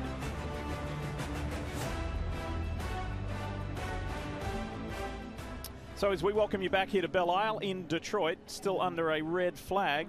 For those of you just turning on and wondering what's going down in this 7th round of the NTT IndyCar Series, the reason why we are under a red flag was from a really frightening crash suffered by Felix Rosenquist on what appeared and sounded like a stuck throttle at turn 6. This is what it was like, and it's important to let you know that Felix has not sustained any life-threatening or serious limb damage. We just heard from the Director of Medical Services for IndyCar, Dr. Jeffrey Billows. He confirmed that with Marty Snyder. So he is, however, being transported to a downtown hospital here in Detroit for further checks. But overall, big picture-wise, it appears as though there is some very positive news as far as Felix Rosenqvist's health and well-being. So who is where when the red flag came out at 2:45 Eastern? Well, Scott Dixon, the lead car. James Hinchcliffe in second. We heard from those guys, and their situation as far as the amount of fuel they had in the car is not looking good for when we do go back to green. So their prominent positions may not be prominent for too much longer, and Santino Ferrucci is also in that situation. So we'll let you know how it will unfold when we resume, and I would imagine that we could see cars firing here not too far away. Yeah, we think they're getting close on the repairs to the turn 6 wall, but looking at the running order, Simon Pagenaud super racy on the start, but he's still trapped down there in 13th position after making some opening moves. We heard earlier about some of the troubles with Scott McLaughlin missing practice, so he's still learning. Detroit only had 5 laps of practice before coming in to the race today. Very limited practice time, and that hurts guys like Jimmy Johnson, who are new here to Detroit. He had troubles with his throttle linkage earlier in the race. Ryan Hunter-Reay had contact with the wall, so a little bit of drama already. That was before the big Rosenqvist accident that we just showed you over in turn 6, but I will expect that in the next several minutes here we should be refiring cars as the repairs continue. So if you were with us 2 weeks ago at the 105th running of the Indianapolis 500, you saw an amazing story unfold with Helio Castroneves winning for the 4th time and being part of a very exclusive club. He drove there and will do more times this year for Meyer Shank Racing, who are very busy this weekend competing in the IMSA WeatherTech sports car race here a little later this evening. And of course, the regular drive in IndyCar. Hey, Kevin Lee, I think it was time for Jim Meyer and Mike Shank to stop partying. Well, they were more concerned about the strategy of this race as well. There's Jim back there in the Drive Pink Auto Nation shirt. Michael Shank here as well. 5 o'clock, by the way, is the scheduled beginning time on NBCSN today for the IMSA WeatherTech Sports Car Championship. We'll get to this race in a moment, but the gift that keeps on giving is an Indianapolis 500 win. So 2 weeks later, what are you thinking? What are you feeling? Turns out it's a pretty big deal, actually. So it's been great. Just the outpouring of just love and support has been unbelievable. It's just the coolest thing I've ever been through, my family and I. And thanks to Auto Nation, to SiriusXM and Honda. I mean, we couldn't do it without him. But, you know, Helio is a true rock star. He deserves it. And, yeah. You guys know how to celebrate. And I was impressed how you hurdled no man's land from one wall to another. I'm afraid to do that. That's all I got. That's the full stretch. But I probably had about 3 hangovers since then. We're just getting over the last one. But listen, we're nothing but grateful. I mean, like truly, truly grateful for all the news. It's really going to change our team a lot. Really helped our partners. You know, had the top folks at all the companies there. Got to ride the platform up, and super grateful for the people that support us. But Jim Meyer and I had a vision, and my wife made sure we stayed on the right path, and we got it done. And it's just the coolest, best feeling ever. And by the way, we will see Helio Castroneves in that 06 car 5 more times this year, starting on that new street race in Nashville. But let's talk about your primary car, Jack Harvey. He sits 16th, but he's going to move right back up when quite a few come in. How do things look for the rest of the day? Jack's better. Literally every lap, he's going faster and faster and faster. We picked a strategy that everyone saw. We pit at lap 2, totally planned. And if this plays out correctly, we'll see what they do, the total number of laps we run. We think between 7 and 9 people have to pit in front of us, so we're sitting pretty sweet with everybody with one more stop. So it's worked out perfect. We knew it was going to be a tough one. It's the only track he hadn't been to, but so far so good. All right, follow the number 60 Honda here in the IndyCar race and the number 60 Acura coming up in the IMSA WeatherTech Sports Car Championship race on NBCSN after 5. Kevin, I got to tell you, those pictures and that video hard for Graham Rahal to watch, because he felt like he was right there with Helio Castroneves, being the smart veterans, and they were playing the right hand to be able to win the race. So is it tough to watch the 06 win the 500 when you felt like you were just as good as him and playing the same strategy? Well, it is, but, you know, at the same time, I mean, obviously, you know, I'm happy for Helio, happy for Mike, and Jim Meyer, he's a great guy. So, you know, you can't be too down on yourself. Obviously, we thought that we were in the primo spot, and I still think that we were, but we got to move on. We're here now, and we've got a good challenge ahead of us today, so that's all I'm looking at. You guys had, obviously, in the 500, a left rear come off after a pit stop. That was just simply a human error. And you had a couple of guys in your teams texting you about that this week. And you sent them a picture back and said, hey, let's focus forward. Tell us about this picture that you sent the crew guys back. Well, first of all, let's talk about this in the 500. Yeah, I mean, no, it's this is a bunch of little errors there. And obviously, we all have to, look at it and study from it and learn and, figure out how to improve. So we're not going to point fingers now. I see the video. We've all talked about it. But even I can put some blame on myself. If you watch, Donnie, my outside front guy, is obviously very, confused in the situation with what he's seeing and everything else. And so never officially waves me out. And so, there's a lot of areas that we can look at. But, yeah, I sent him this picture, of all the Detroit trophies. And I said, hey, this place has been good to us. Let's just focus on what we need to do. Let's go forward. And because I had a couple guys text me and still, beating themselves up over it. And it's like, boys, we got to move on. I mean, yeah, you think it hurts all of us equally. And, to be able to go through 14 500s or whatever, not win one is frustrating. But, now we're here. We're in Detroit. We've had a lot of success here. And, our goal today is get the fifth third bank car right up at the front. And then tomorrow, hopefully start a lot better and get the United Rentals car up there. So, I feel good about that, and we'll see how it all plays out. Speaking of going forward, you've done that today, gone from 20th to 5th here. The strategy looked like you were playing the right hand today, but then this red flag certainly flips the game for you guys. I saw you doing some driver math here. What are you trying to figure out? Yeah, well, I appreciate this this board here. So, really I was just looking at how many, what stopped these guys when their last stop was. So I see, roughly Hinch at the back now, right, because he ran out of fuel. So he came in and filled up. So you've got 9 guys that we're going to pit with. We're going to cycle out 14th, 13th, somewhere in there. So what do? Do you go reds and you try to, go short and go flying by some of these guys, or you go blacks and really go long? The key is when you look at this, too, you see there's some guys that have pitted lap 17, 15, 18. 9. Those tires, they're already in the kind of crappy zone, and now they've got a lot of pickup because they're cold and they've been on, they've already been hot, their heat cycle and everything else. So these are all things got to play in our mind. And the old man in me is can play many scenarios, but these guys behind me are the best, and we're still in this. I mean, I can assure you that this thing isn't over. Yes, it may look like it, but I do expect that those of us that are about to pit are going to be able to push a lot harder than some of the others. So be interested to see how it plays out. There you go. And Townsend, that's called driver math. I asked Ricardo Nault, who works with the team, is that allowed? And he said drivers are not allowed to figure out strategy. We let them think that they are figuring it out, but we're really doing our own game over here on our own. Truer words never spoken. It's true. I mean, really, as a driver, you need faith in all these guys. As you see Eddie Jones there, race engineer, and the rest of the team. Sorry, that's McDonald, Alan McDonald. Looks a bit like Eddie Jones. Alan McDonald, one of the smartest ones. You have to have trust in your guys that they know what they're doing on the stand, and that your job is to squeeze every ounce of performance you can out of the car you have, the tires you're on, and follow directions, and that's how you get to the promised land. You've seen it so many times with strategy. You've heard arguments over the radio, driver with timing stand, and let's not forget the drivers are in a vacuum. They're living in a tub that they have information about their race car, but nothing else going on in the greater picture of this race. And we're going to see that when we get back to green here, as all of these various strategies kind of get level set with the red flag.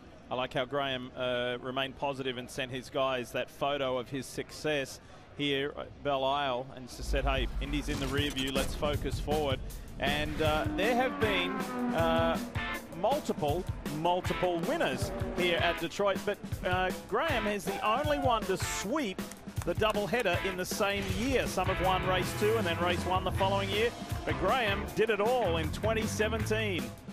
And that's what's fueling his desire. There he is with Dad Bobby, fueling the desire to do it again. By the way, Dad Bob won back in '92 here on Belle Isle.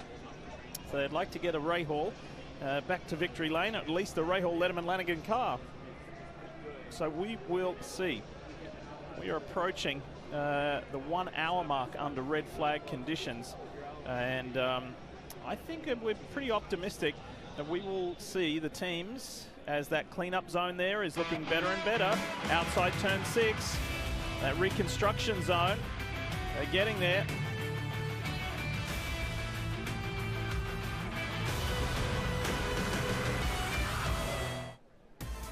Six races so far in this 2021 season, 6 different winners. The 24-year-old Spaniard Alex Palou kicked it off for his maiden career victory in IndyCar. Then the 21-year-old Californian Colton Herta won for the 4th time in his young career. Enter the master, Scott Dixon, winning in Texas. And that was the first doubleheader of the year. Pato O'Ward, the 22-year-old Mexican, got his career first win. And speaking of that mark, so too did Rinus VeeKay at the Indy Grand Prix, and his mum and dad were there from the Netherlands to celebrate. And then at the tender age of 46, Elio, the dancing man, Spider-Man, became a 4-time Indianapolis 500 winner. And that was just a fortnight ago, just 2 weeks ago. So 6 races, 6 different winners. I hear you at home saying, what's the record? Well, the record, and it's been done 3 different times, is 7. 7 different winners in the opening 7 races. That could be equaled here this afternoon. Hey, looking at Elio there on the right and thinking of the Indy 500, let's go back there. It is so great to be back at the Indianapolis Motor Speedway with the sounds of the fans to go with the sounds of the engines. This is the Indianapolis 500. Colton Herta, he moves inside of Scott Dixon. Side by side, Rinus VeeKay goes to the lead. The crowd comes to their feet. Connor Daly has taken the lead. Here comes Elio Castroneves into 4th. He's looking for 3rd. Side by side, they go into turn number 3. Listen to the crowd roar as Elio Castroneves chases his 4th win. Get ready for me. Yeah, wheel fell off. They're cheering loudly. Alex Palou to the inside of Elio Castroneves. 5 to go. You know what to do here. Elio to the high side in turn number 1. Welcome to the 4-time club, Elio Castroneves. Last time to fans, everyone. Come on, everyone. Woo! I love Indianapolis. Oh boy, it seems like yesterday, doesn't it? That was already 2 weeks ago. You did 10 Indy 500s, Townsend. What were your thoughts of that race and that moment? And I mean, you know, I said several times on the broadcast, the soul was back at the Speedway because of the fans. It was just that missing ingredient that wasn't there last year. No kidding. You know, flying back to California after that historic day, I just couldn't help but be happy for Roger Penske.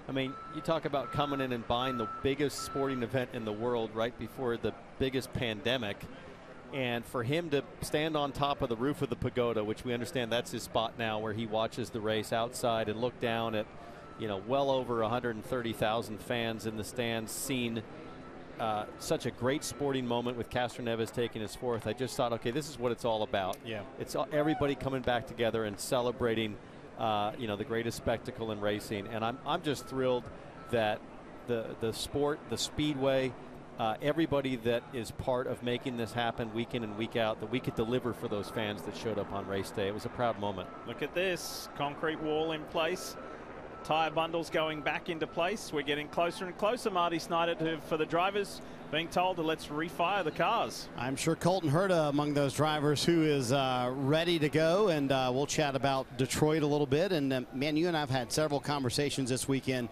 about, you know, just your second race here, how difficult this place is to learn. Where would you rank that on the scale of places you have to learn to get around Detroit? It's definitely the hardest by far. Yeah. Really? Yeah. Why is that? You have to be really comfortable with the car. It's rare that you have a street circuit that's high speed like this.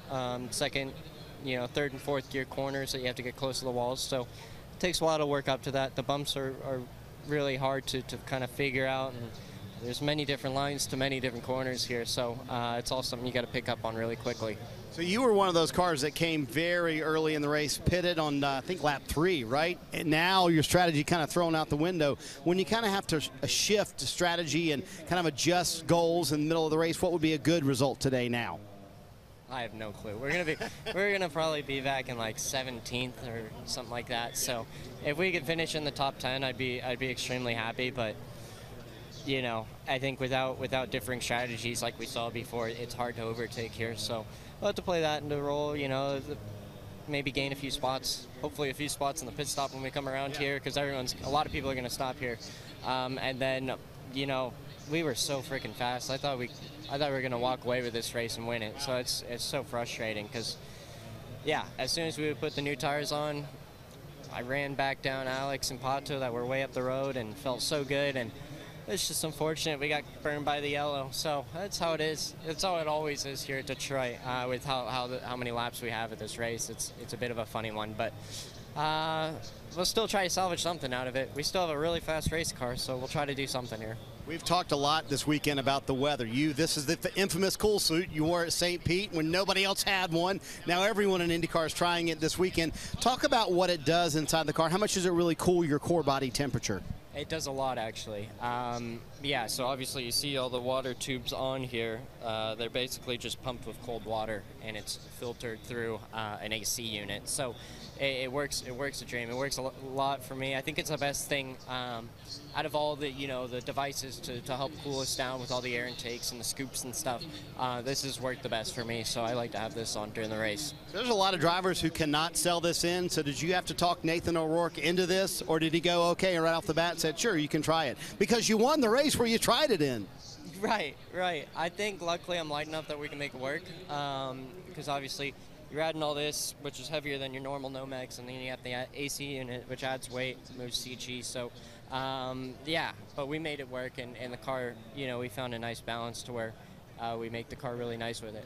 Cool suit works. Colton Herta proved it. He won the first time he tried it at St. Pete, Kevin. James Hinchcliffe, also one of those that said he's been wearing it. Not sure, and we also saw that he didn't have enough fuel to get back around, so they pulled out a line there in the back. Scott Dixon also needs fuel ASAP, but he told me a moment ago, we're good at least to go back around. Now they're still going to lose all that track position. So his teammate Marcus Ericsson, though, is going to be one of the benefactors of this. You had pitted, about 5 or 6 laps ago. When this restarts, you're going to be in second. What kind of chances do you have? I think we have good chances. For once, it's sort of we had a bit of luck on our side there, and the caution came at the right time. So yeah, we're looking good, and should like you say restart in second behind Power. So it's a good place to be. Obviously, the main thing though is that Felix is okay. That was a scary crash out there, and I'm happy to hear that he seems to be okay. So. Yep. So what kind of race car do you have? It's one thing to cycle up to the front. Can you stay up to the front? I think we had a good first stint on the Reds. We made them last, and I could make some positions towards the end of the stint, and then a good pit stop by the Husky Chocolate crew, and felt good on the blacks a few laps we did before the caution. So I definitely feel like we have a car to fight for the win today. When you finished second here a couple of years ago, when you come back to somewhere where you've had a lot of success, what does that do for a driver? You bring the confidence into the weekend, and I felt really at home with the track straight away from the first lap yesterday in practice. A bit disappointing qualifying because I thought we had better pace than that, but yeah, we bounced back now in the race and just gotta finish the job and bring home a good result. All right, when we get started again, we're still going to have a few different strategies in play, but Marcus Ericsson right now looks like he's going to restart in second. Marty? Talk to one of the great stories in IndyCar this year, Romain Grosjean, and terrific effort for you to qualify up front. First ever time at Detroit, but I heard Olivia ask you how the car was. You said, awful. What's going on? We've been struggling a bit in the race with the rear of the car not performing as well as we would like. A lot of oversteer, or lose, I would say, in the US. And it's been tough, but I've been using the tools, and we don't look great in the pit lane here, but I think a lot of guys need to do some fuel, so we will shuffle back the order.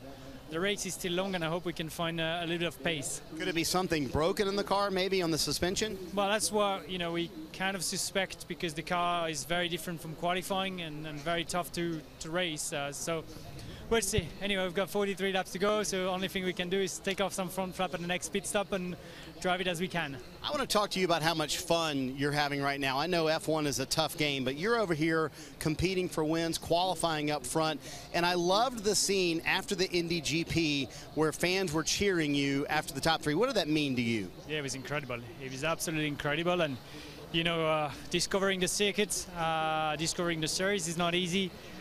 We've built a really good relationship with the team, and today third in qualifying was amazing after pole in Indy GP on a track that I don't know, and yesterday we were struggling. So all the paddock, the fans in the paddock, everywhere at Grandstand has been super supportive.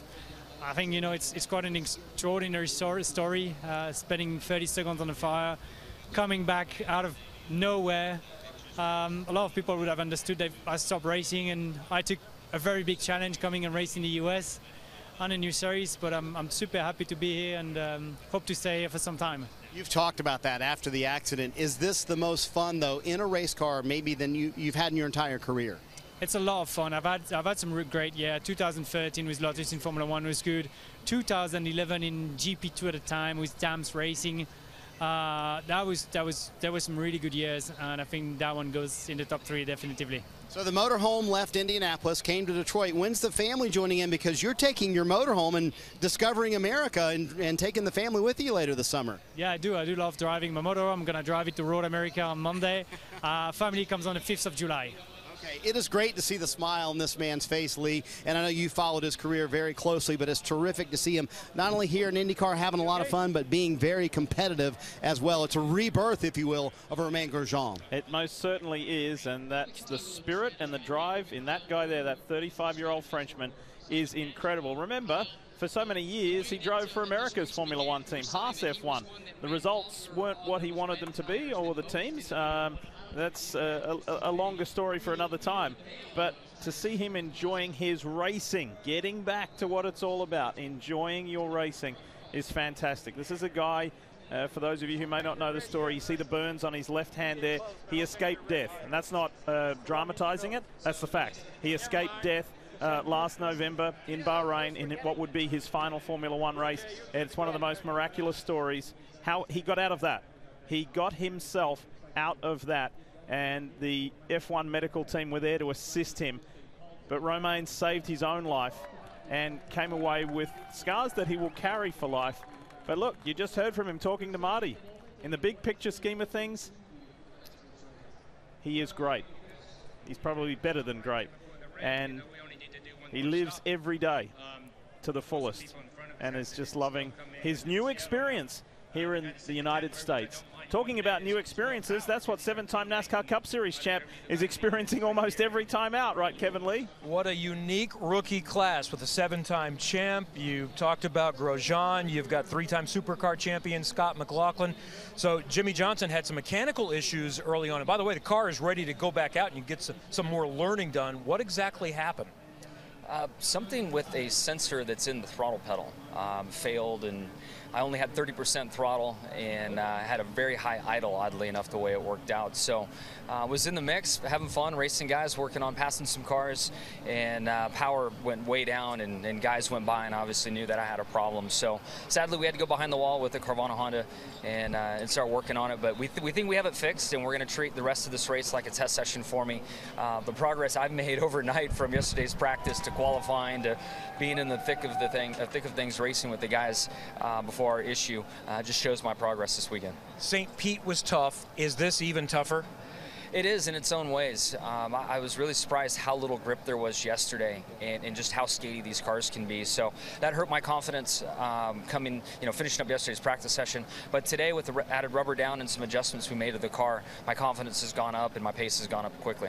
So you get a chance just to work on tomorrow, and you're thinking about the end of the weekend. Where can you be by the end of, it's still, we're about 17 or 18 days in an IndyCar by the time we finish this weekend? Yeah, it's not many days, but and so every lap counts, and we're again just going to treat this like a big practice session for myself and just log laps and get set up for tomorrow. I think I qualified 22nd today, so maybe if I can move up 2 or 3 more spots in the qualifying order tomorrow would be great, and be in the race. And I was in the thick of things there, the back of the group, having a lot of fun and working on some passing. Thanks, Jimmy. I know it's time to go back to work because they're being told to get back in the cars and get going with less than 10 minutes, Marty. Yeah, Kevin, I was going to say some good news. The drivers have been called to their car. Will Power is here. He's ready to go. We just talked to him a moment ago. He'll be the leader of those guys when everyone else comes here to pit road. And Pato O'Ward, he was a little bit late. He had to run down pit road. You can't be late when they call drivers to the car. So some of the drivers here ready. Pato making his way down pit road here. Joseph Newgarden getting ready to hop in the car. So thankful that we're able to get back racing here at Detroit, and the drivers are ready to go, and we're going to have a number of cars very busy because they're going to come to pit road right away. Once they come out, they're going to be able to go around one time, and you'll see drivers coming down pit road to make a pit stop here, and some drivers will stay out. So this is really going to flip around. Pato O'Ward, who started on the pole today, he'll be among those drivers who have to come down pit road here in just a moment. About time to get back to racing action here from Belle Isle in Detroit. Can't wait to get the race back under green.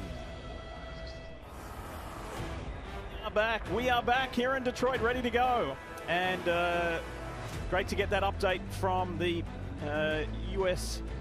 diving team Olympic trials. As trials continue, swimming trials are on right now as well. And Diff, you'll be out in Oregon next week, right, for more Olympic trials? The next 2 weekends, yes, for the U.S. track and field Olympic trials. Can't wait for that. Can't wait for this race to reignite. Welcome back, folks. Lee Diffie, Townsend Bell, Kevin Lee, Marty Snyder here on a warm and humid day in the Motor City. And all drivers are back in their cars and ready to get rolling after more than an hour under a red flag period due to a huge crash suffered by Arrow McLaren SP driver Felix Rosenquist, who has been taken to a local hospital but did get pretty much the thumbs up here from IndyCar medical officials. Now, if you are just joining us, let's get you up to speed on what's gone down. Up until the point of that Rosenquist crash, it was his teammate, Pato O'Ward, who led the field to green. Yeah, they spread out 3 wide in turn 1, side by side. There you see Pagenaud in the bright yellow Menards car and Ryan Hunter-Reay going at it. Action continued down the back straight. Then things started to fan out, and right away, lap 2, some cars opting to make this a 3-stop race, coming to pit road, getting off the softer compound red Firestones, putting on the black primary Firestone tires. Hunter-Reay into the wall on lap 3. And that breaks the left rear toe link, repairs on pit lane. Really hurt a Detroit winner. He is multiple laps down now as we scoot ahead to lap number 6. Watch this, Joseph Newgarden had problems with the left rear, and that wheel would eventually come off. He was sideways. We had a look at it. It didn't look like the wheel nut was on, and later that lap, the wheel, in fact, left the car. All together as it bounced into that runoff area. Then this lap 12, Scott Dixon passing Will Power. That's the difference of the Firestone black tire versus the softer red. Dixon on the harder black tire. The advantage came to him. And then lap 25, the reason we've been sitting for the last hour and 15 minutes. An absolutely brutal hit for Felix Rosenquist. It sounded like the throttle stuck wide open on him as he turned in for turn 6. Extracted by the AMR safety team. Taken to a local area hospital for further evaluation, but awake and alert the whole time and full use of his extremities, as we've been told by Dr. Bellows. Yes, that was very good news to hear. So we're literally seconds away, I believe, about 30 seconds away from engines firing and resuming this Chevrolet Grand Prix of Detroit, which will be exciting because those first 25 laps were pretty frantic. And this is the first of 2 races this weekend. There's another 70-lapper tomorrow, another qualifying session tomorrow morning before doing it all again. These are rounds 7 and 8 of the 17-round 2021 NTT IndyCar Series Championship. Let's get ready to go. Restart your engines.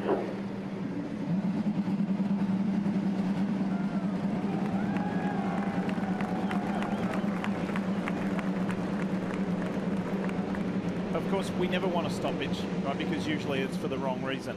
But when you do have a stoppage, is it a good thing or a bad thing? Does it give you time to go back with your engineers and regroup in a more casual environment?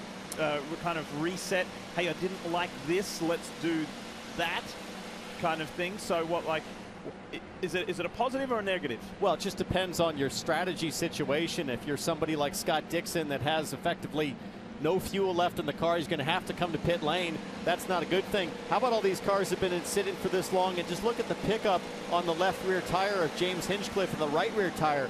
The driver's going to have to work really hard to clean that up as it's had time to kind of cool off and sort of cure some of that debris, gravel, etc. that you pick up at slow pace around here. So the drivers will work hard. Temperature's still high, looking at 125 degrees on the front straightaway, average track temp of 115. So the tires should come in pretty quickly, but they do have those marbles on there. That'll make the restart pretty tricky.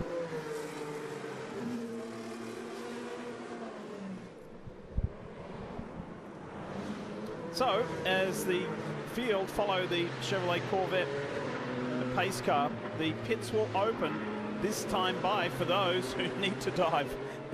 Some more desperately than others. However, that you're going to lose a huge amount of track position because of that, but those in that situation are aware of that, but also realize that there is a good portion of this race to go, some 42 laps when they come back around across the start finish. What is this second stanza hold for Hitachi driver Joseph Newgarden, a winner of the opening race back in 2019? So it's a lap down currently after that left rear wheel came off after a pit stop. This is Scotty McLaughlin's onboard view thanks to PPG, and you can see the fully rebuilt, repaired wall at the exit of turn 6 as the call comes in. Pit lane is open. The Arrow onboard view of the pole sitter, the 22-year-old Mexican Pato O'Ward, teammate to Felix Rosenquist. You can only imagine what was going through his mind when he came through turn 6 and saw the precarious position his teammate was in. This is the nose cone camera of the PNC Bank Honda of race leader Scott Dixon, but won't be the race leader for too much longer. And this is back-to-back races where he has been in a great spot. Unfortunately, it's the wrong spot at the wrong time. Fifth Third Bank on board of Graham Rahal. He told us earlier when he was speaking to Marty, do not count us out of this one. You will have an open in and open exit. Gainbridge on board from Colton Herter. He's like, oh boy, we had such a fast race car, but I'm not sure what this day is going to deliver us. And look at everybody diving for pit road, Kevin Lee. And Scott Dixon still needs to do the alternates, and he's got a set of sticker reds to go on. He's the first to come in. Keep in mind, everyone, if it goes the full distance, still needs to do one more stop. Alexander Rossi right in front of him. Marty, up to you. Well, here's an interesting move. Graham Rahal and his team had an hour and 18 minutes during the red flag to talk about it. They're going back-to-back primaries. That means on the last stop of the day, Graham Rahal will have to go with the alternate red tires. So an interesting move by the 15 here, who gains a few spots on pit road as well. Oh! Race off pit road, guys. Look at that.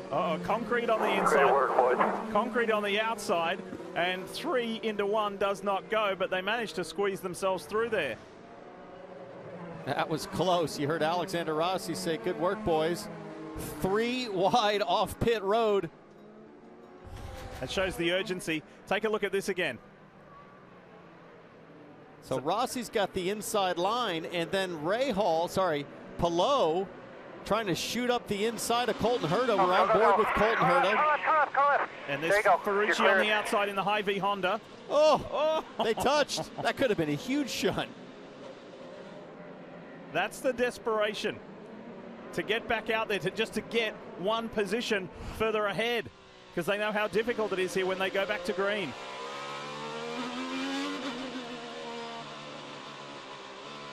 And this young man from California, the second generation racer, Colton Herta, might be laid back, he might be chilled out, he might be softly spoken, but it is the antithesis of that. He is the antithesis of that inside this Gainbridge Honda. At the age of 21, he's already a 4-time IndyCar race winner, the same as his dad, Brian, who calls the strategy on the box. So with Scott Dixon on sticker reds, he could be pretty fun to watch. Highest grip tire available is a brand new Firestone red, so he's got a lot of traffic to work his way through, and he'll probably run as short as possible on this stint of tires. We'll be at lap 30 here as they come across, so 40 to go. You can do about 25 on a full fuel stint, so I would expect Dixon to try to run about 15 laps on these reds, and then Pitt, you can hear him clutching the car. He's trying to get the best mileage possible. So with everybody that came in on that last cycle to pit road, Marty Snyder, Joseph Newgarden has got himself back on the lead lap. Yeah, I was going to say, Lee, guess who else had an hour and 18 minutes to kind of discuss their strategy? We saw the problems for Joseph Newgarden early in this race. So under this now caution, they took the wave around. That's what Newgarden's doing right now. And then he'll come to pit road. So they took advantage of that to put themselves back on the lead lap. So Joseph Newgarden not out of the game yet. And there is the president of Team Penske, Tim Cindric. We've seen Tim over the years call some masterful strategies and put his driver in a winning position. Going to be tough today. from where they are, but we will see. If you're a regular viewer of IndyCar racing, you know that nothing is ever off the table. So revised position, you've got a Team Penske Chevrolet, the Verizon machine in Will Power, over the Husky Chocolate Honda of Marcus Ericsson. Takuma Sato, who was in the mix right from the start. There he is there in the MyJack, the blue and white car. Then the bright yellow 22, the Menard Chevy is Simon Pagenaud. Rinus VeeKay in the 21. And then the Sealmaster Honda of Ed Jones. Then Jack Harvey, Romain Grosjean is 8th, Connor Daly 9th, and Scott McLaughlin in 10th as we get ready to go back to green.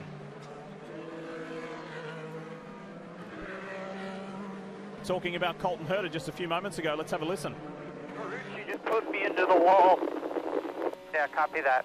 Steering's a little right hand down, but it should be okay. Okay, copy that.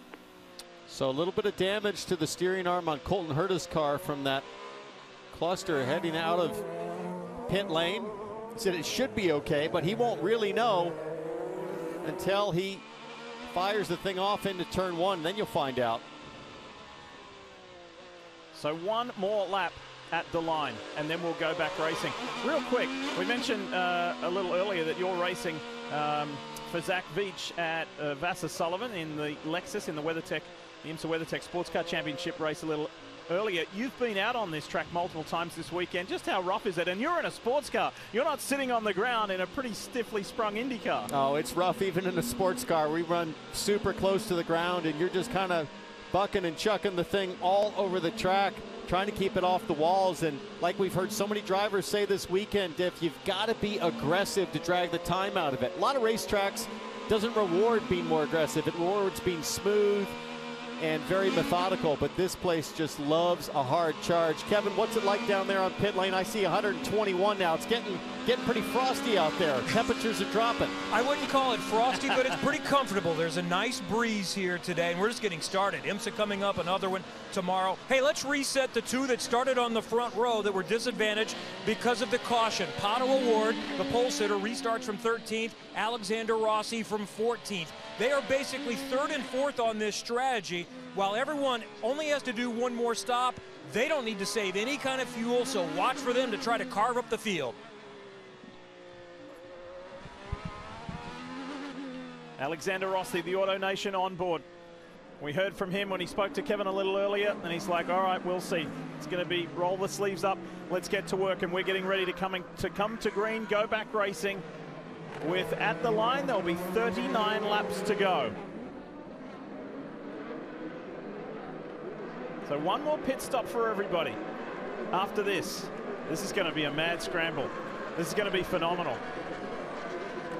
Will Power in qualifying earlier today could have got the pole position, hit the wall twice on his final lap. It didn't work out that way. Marcus Ericsson, Takuma Sato, they're not going to let Power get away. You never know what to expect on a Will Power start or restart. He can change things up. What does he do? He tries to get after it. He gets loose, though, on the throttle. Power sideways as they come to green. Here we go. The Chevrolet Detroit Grand Prix is back underway, and there's a Chevrolet at the front with Will Power.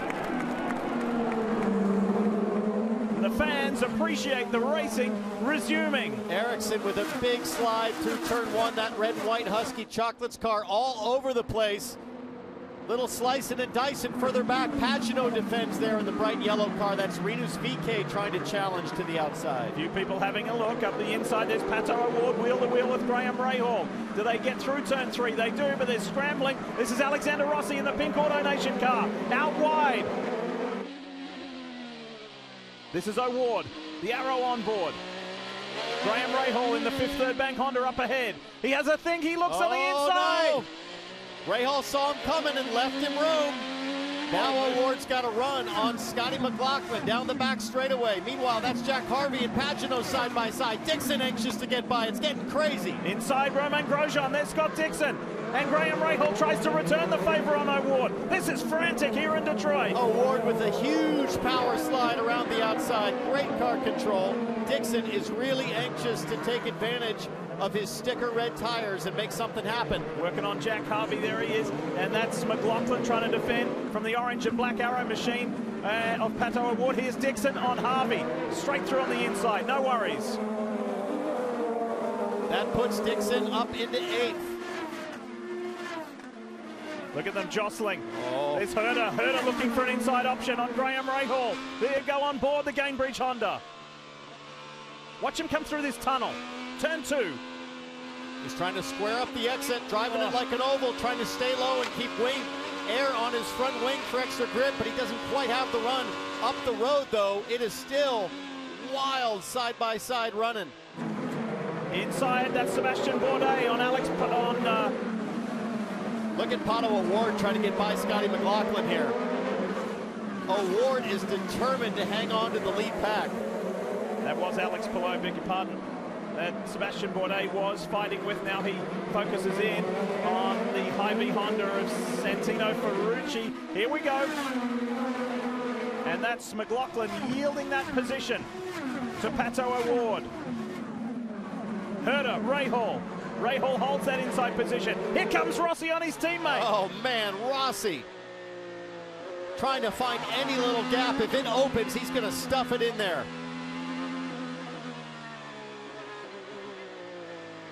How hard is it to race your teammate like this, by the way? With Rossi, he's racing everybody, teammate or not. He'll drive everybody just as hard, but he's a clean racer, has great spatial awareness and incredible car control. He's so comfortable dancing the car on the ragged edge. Up front, Marcus Ericsson hasn't let Will Power get away. There's less than half a second between those two guys. Takuma Sato, Rinus VeeKay, Ed Jones, the top 5. Here's first and second. Ericsson having a little peek there on Will Power, decides to tuck back in.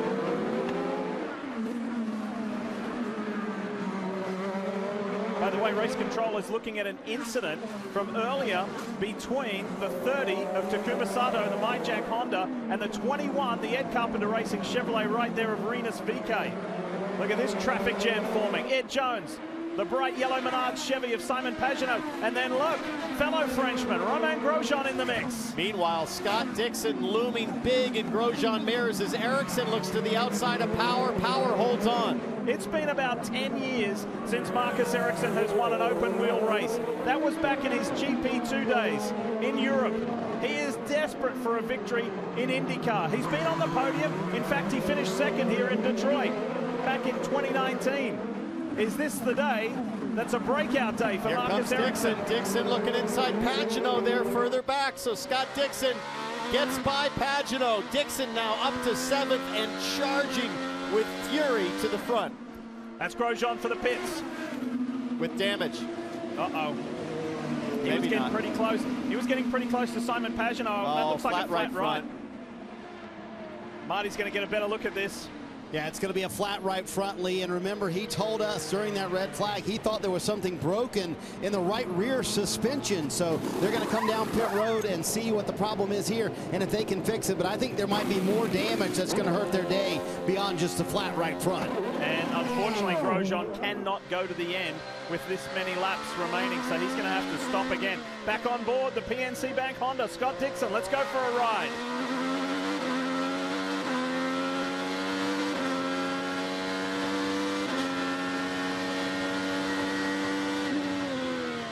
171 miles an hour indicated on the Firestone telemetry there. Dixon, like I said, just 4 laps on these soft compound brand new Firestone Reds. This is qualifying pace for Dixon. You can see Ed Jones getting a little out of shape up ahead in the Sealmaster car.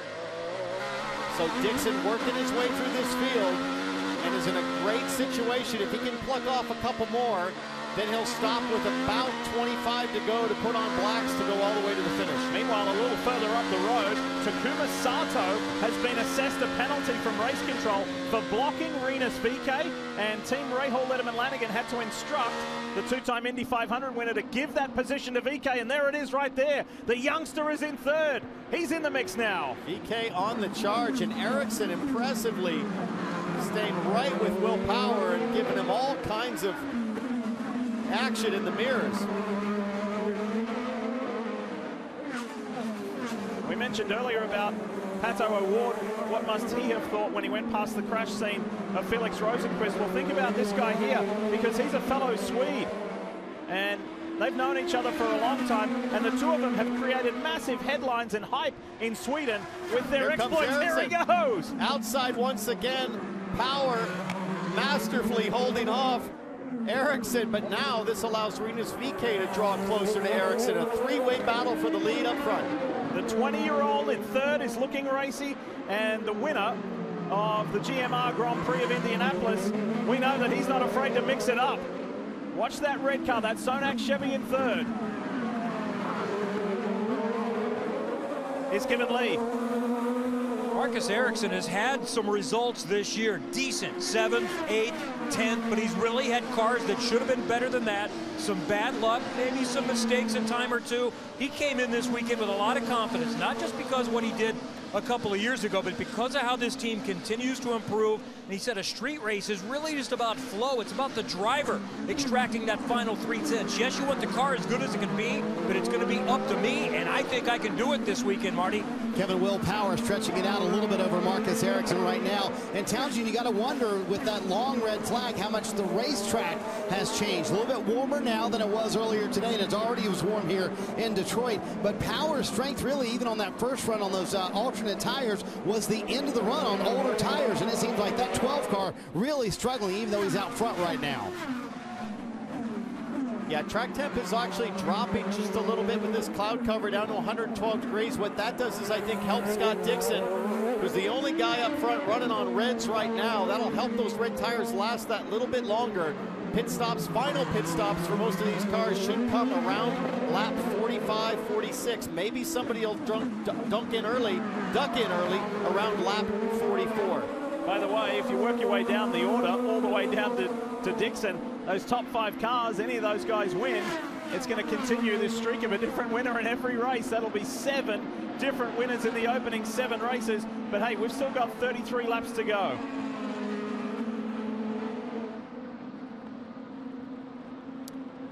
There you see Dixon further back in the orange and blue car. He's now defending on Pato Award.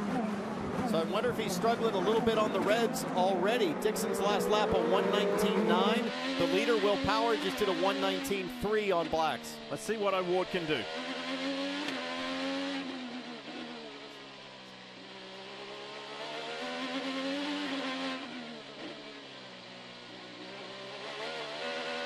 This is cool. This will give us a good sense of if Scott Dixon's really sliding around on those reds. Nose cam on Pato Award. Deep on the brakes.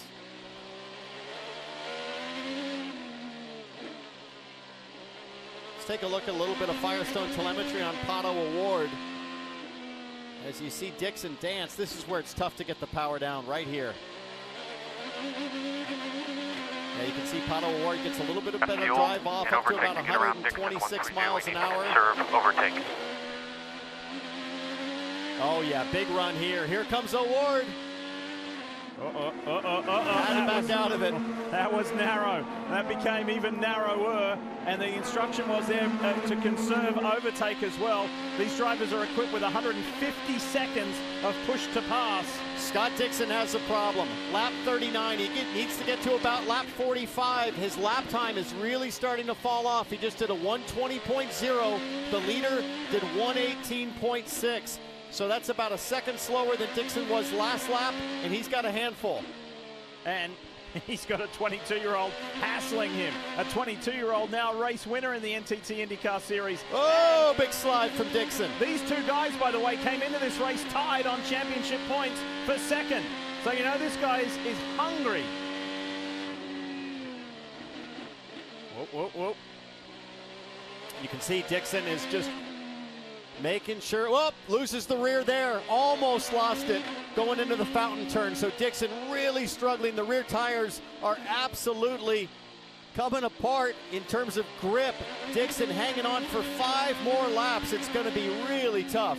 This is a guy who's just won his first IndyCar race, fighting a 6-time series champion. Does Award have another go at him? Need to try for 3 more if we can.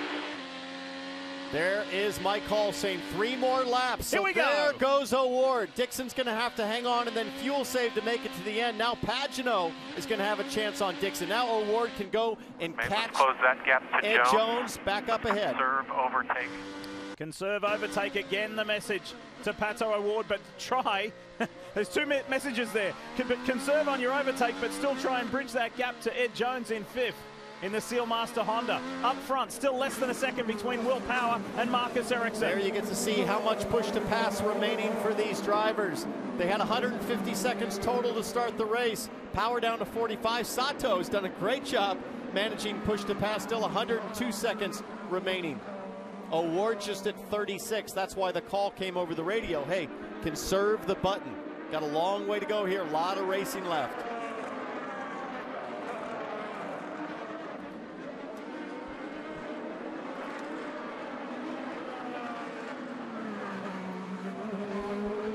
All right, it's time, with thanks to PNC Bank, to go through the field. Marty Snyder, kick us off. How about the run for Will Power? He has led 16 laps to this point, and he describes Detroit as walking a tightrope. He said you have to be aggressive, but if you're overly aggressive, you'll put yourself on the wall quickly. Right now, Power having a nice run. Now led 17 laps, Kevin.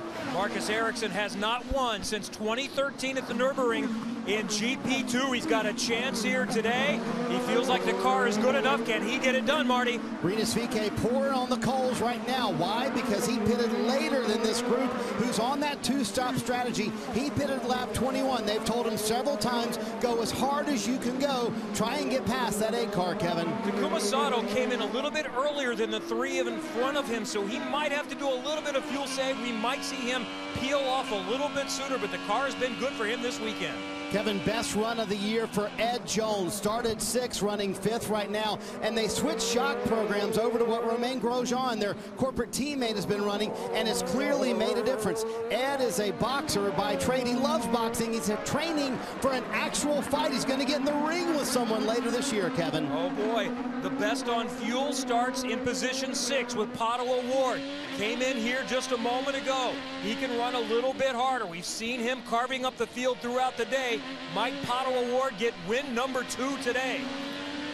When the 5 went by Simon Pagenaud and Pato O'Ward, they told Pagenaud, we've got to go if we can. He's among those guys who pitted a little bit late on that two-stop strategy, again pitting at lap 21. Pagenaud desperately needs a win. They started pretty well. Now they got to finish it off, Kevin. Marty, Scott Dixon looked really good until that red flag. He's still got a chance, but he's got to try to hang on, trying to get to at least lap 43. That's a couple of more laps on these reds, and then he's going to have to save fuel to get to the finish on the primary, and then hope some others can't save fuel as well, Marty. Kevin, it's been a terrific season for Jack Harvey, back in the 10th position. Alexander Rossi sitting right there in the 9th spot right now as you're right on board with Alexander Rossi. He among those teams that had to pit a moment ago. He's been able to make up his way up through the field. Meanwhile, behind him, Jack Harvey, also in the Auto Nation car. He sits in the 10th position. Been a terrific season for that race team. They have struggled here this weekend, though, on the street course at Detroit. Haven't quite had the handle they want, and they're like among those group that pitted on that other sequence when they pitted on lap 17, trying to make it work here on these primary tires. Graham Rahal is back in the 11th position. He went with a strategy of taking those primary tires, Lee, so he'll have to run the alternate tires on this next stop. So we'll see if Graham Rahal can hold it there and maybe finish in the top 10. Great work, fellas. I love the way that this is playing out, and I can tell you, speaking about laying out, that's what Scott Dixon's team is doing. The PNC Bank Honda number 9 crew are waiting on pit road for him to dive when it is time. How is this going to work out? Can Will Power hang on for his first win of the 2021 season? By the way, Okay, Scott, we'll pit on this lap. there it comes from Mike Cole. Go ahead and finish, Lee. I was going to say 6 races in, there's been no Team Penske victory. That's Will right. Power could break that drought. And he's sitting pretty right now with those Firestone blacks on.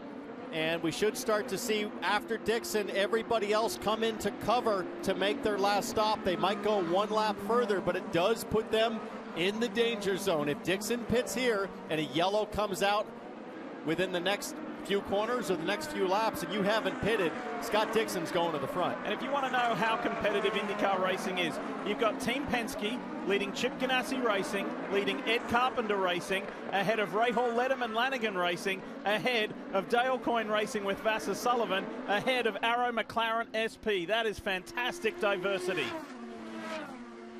So for those of you turning on for US Olympic diving trials, just want to let you know in the final of the women's 3-meter, it is available on CNBC. IndyCar was delayed, so if you are tuning in for the final, it's over on on CNBC. All right, we've got some takers here on pit road, Kevin Lee.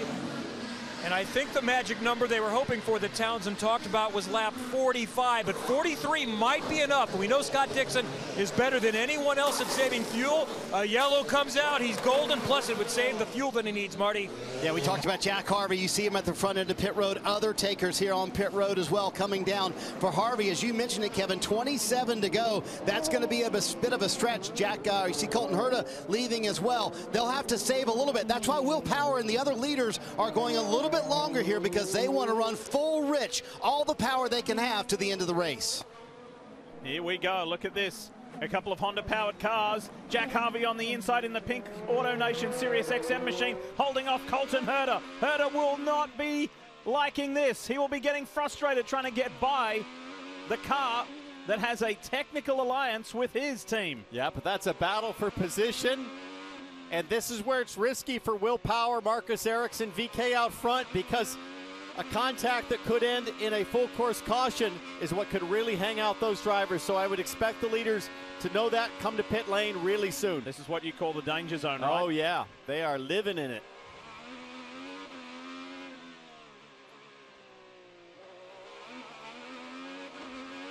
It's the run to home for those who have made that last stop. For those like Will Power and Marcus Ericsson out front here, convincingly out front, they still need to stop one more time. When will they do it? Whoa, Ericsson getting a little taily there. Maybe we'll see the Swedish driver come in sooner rather than later.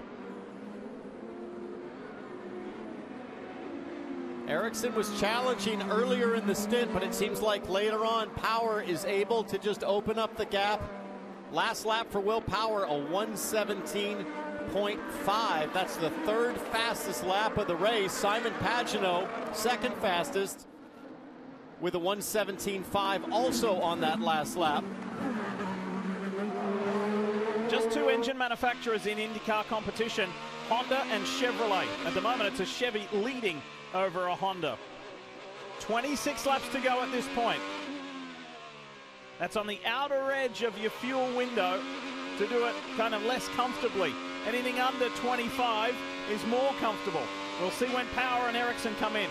Don't discount VK. And here is Ed Jones from a top 5 position, Marty. Yeah, they've been in this spot because they pitted so early. Remember, he had those alternate tires on, was really struggling with the handling of the car. Much better on these primary Firestone tires. You see that turn of wing, another set of primary Firestone tires, and a long time to make sure they get all the Speedway fuel in they can, Kevin. The window is open, so you want to pit as soon as you can, like Alexander Rossi is right now, to protect against the caution. He dominated the early part of this race on his strategy, now trying to circle back and cycle back up to the front. He would dearly like that. Alexander Rossi's best result this season is 7th. That's kind of hard to comprehend. He has been on the end of some bad luck, however. All right, Firestone running order there, left-hand side of your screen. That's been updated with 25 to go. You're right aboard the Gainbridge Honda with Colton Herta.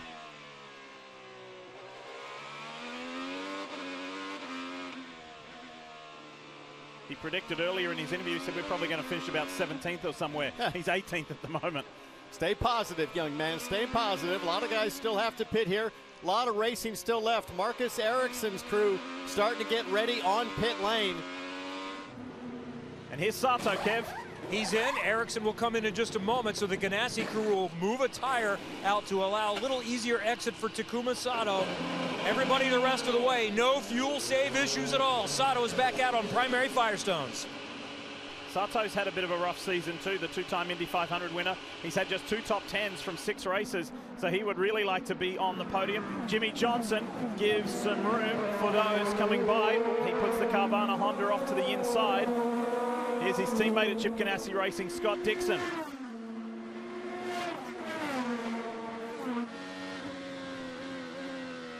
So tough situation for Dixon. We know that he's going the furthest on this final stint, therefore has to save the most fuel. Rossi, 2 laps to the good over Scott Dixon on gas. Here you're going to hear Dixon just coast it in the brake zone. So one of the toughest jobs in racing, save fuel, but pass cars in front of you. Everybody from Honda Performance Development, who provide the engine for Scott Dixon and Chip Ganassi Racing, to every other driver in this field, they simply know the fact and it's not opinion that Scott Dixon is the best at saving fuel, but how well can he do it and how effective can he be? Here is the 20-year-old Dutchman, Rinus VeeKay, in for the final time. Having another terrific run here at the street course of Belle. He's going to come in. Been very happy with the handling of the car, and is very good at the front part of a run for Rinus VeeKay. Waiting on the speedway fuel, he heads back out on the racetrack. Let's watch the blend here, because Townsend, there is pretty much no blend zone here in Detroit. You come out immediately into traffic when you leave pit road. Yeah, you do. There you see VeeKay exit, looking further back. Looks pretty clean in terms of the next challenger coming through. That's Takuma Sato, Hunter Ray, and there's Ed Jones. So VeeKay keeping a pretty good gap over Jones there on the pit stop sequence. So they came out as they were, meaning VeeKay ahead of Sato, and probably by about the same distance. Big question begs, when does the race leader come in? How late will Will Power wait? So risky for Power to sit out like this if a yellow comes and the pits are closed. The 40-year-old Australian was consumed with frustration yesterday. Now he's safe. Here we go. Just in the practice session, which he was quickest in, he felt he was impeded by a driver who regularly impedes him, and he said some pretty choice words. But Marty, forget about that. He's leading this race. Yes, has a chance to win for the first time for Team Penske in 2021. They told him going to be a quick stop because it's a shorter fill for Will Power, and indeed it is a very quick stop, Kevin. Marcus Ericsson also a strong stop. He's away, but Power is easily going to beat him out. By the way, we're going to see Pato O'Ward, who takes over the lead, not for another 3 or 4 laps. So he's going to stretch this and try to make up some time on track and do the overcut, meaning staying out longer. Look at this, Ferrucci challenging Power down into turn 3. Ferrucci on hot tires, though.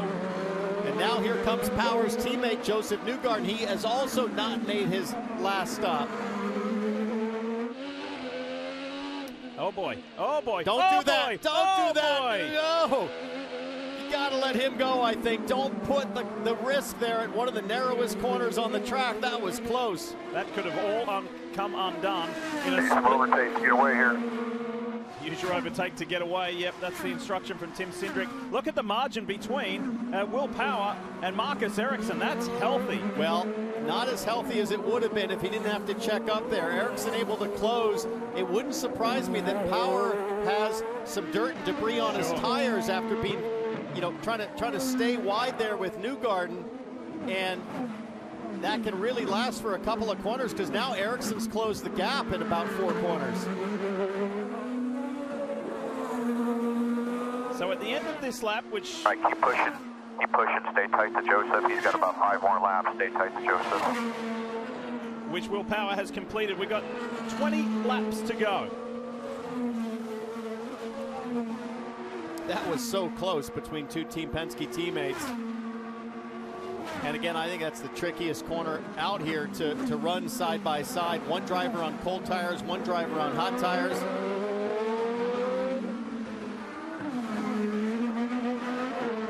So still yet to stop, Pato O'Ward, Graham Rahal, Santino Ferrucci, and Joseph Newgarden all set to stop for the final time. Let's have a look at that between the 2 teammates. Yeah.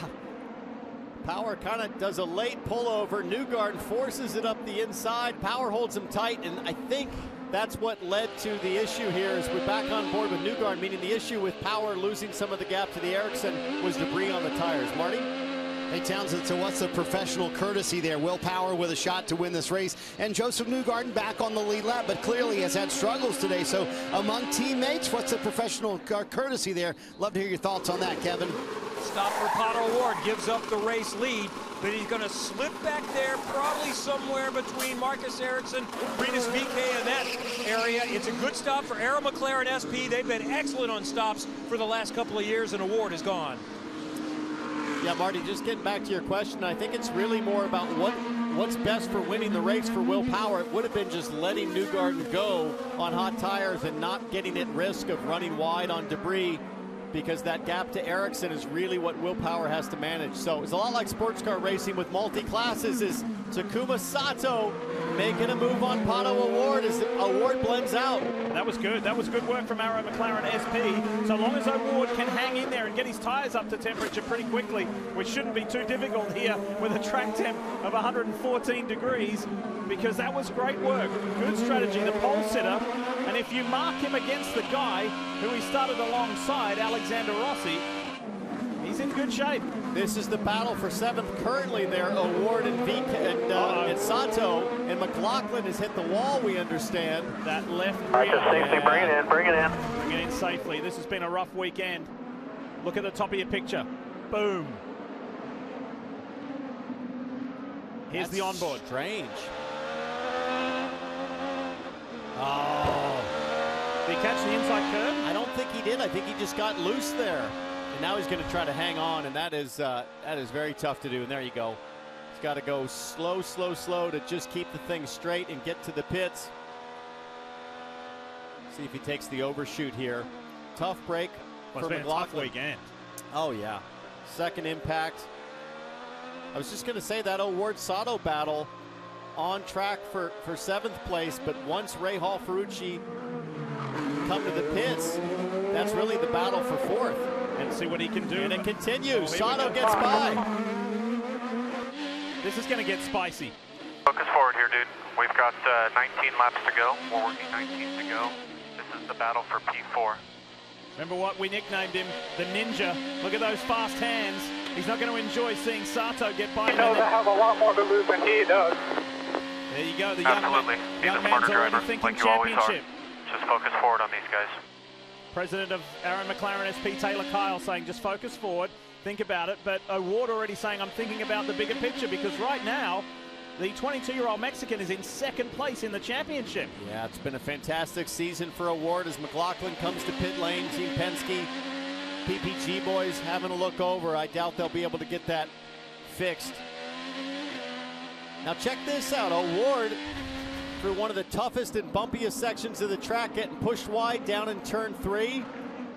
Now he's given the hand and the fist, and I think he knows what Sato knows. No attack, no chances coming. O'Ward well up in the championship and has to leave room. Meanwhile, the battle for the lead continues to tighten. Oh, bring it on. Bring it on. This is effectively 1st, 2nd, and 3rd. Will Power, Marcus Ericsson, Rinus VeeKay. 3 different nationalities, 3 different teams. And one with dramatically less experience. That's the guy in 3rd, Rinus VeeKay, right there.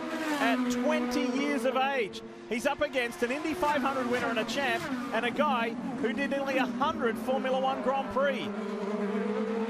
This is exciting stuff.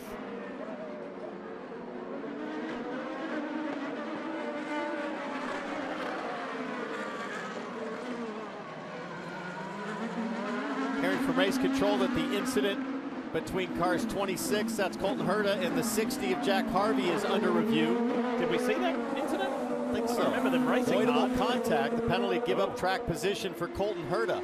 Avoidable contact.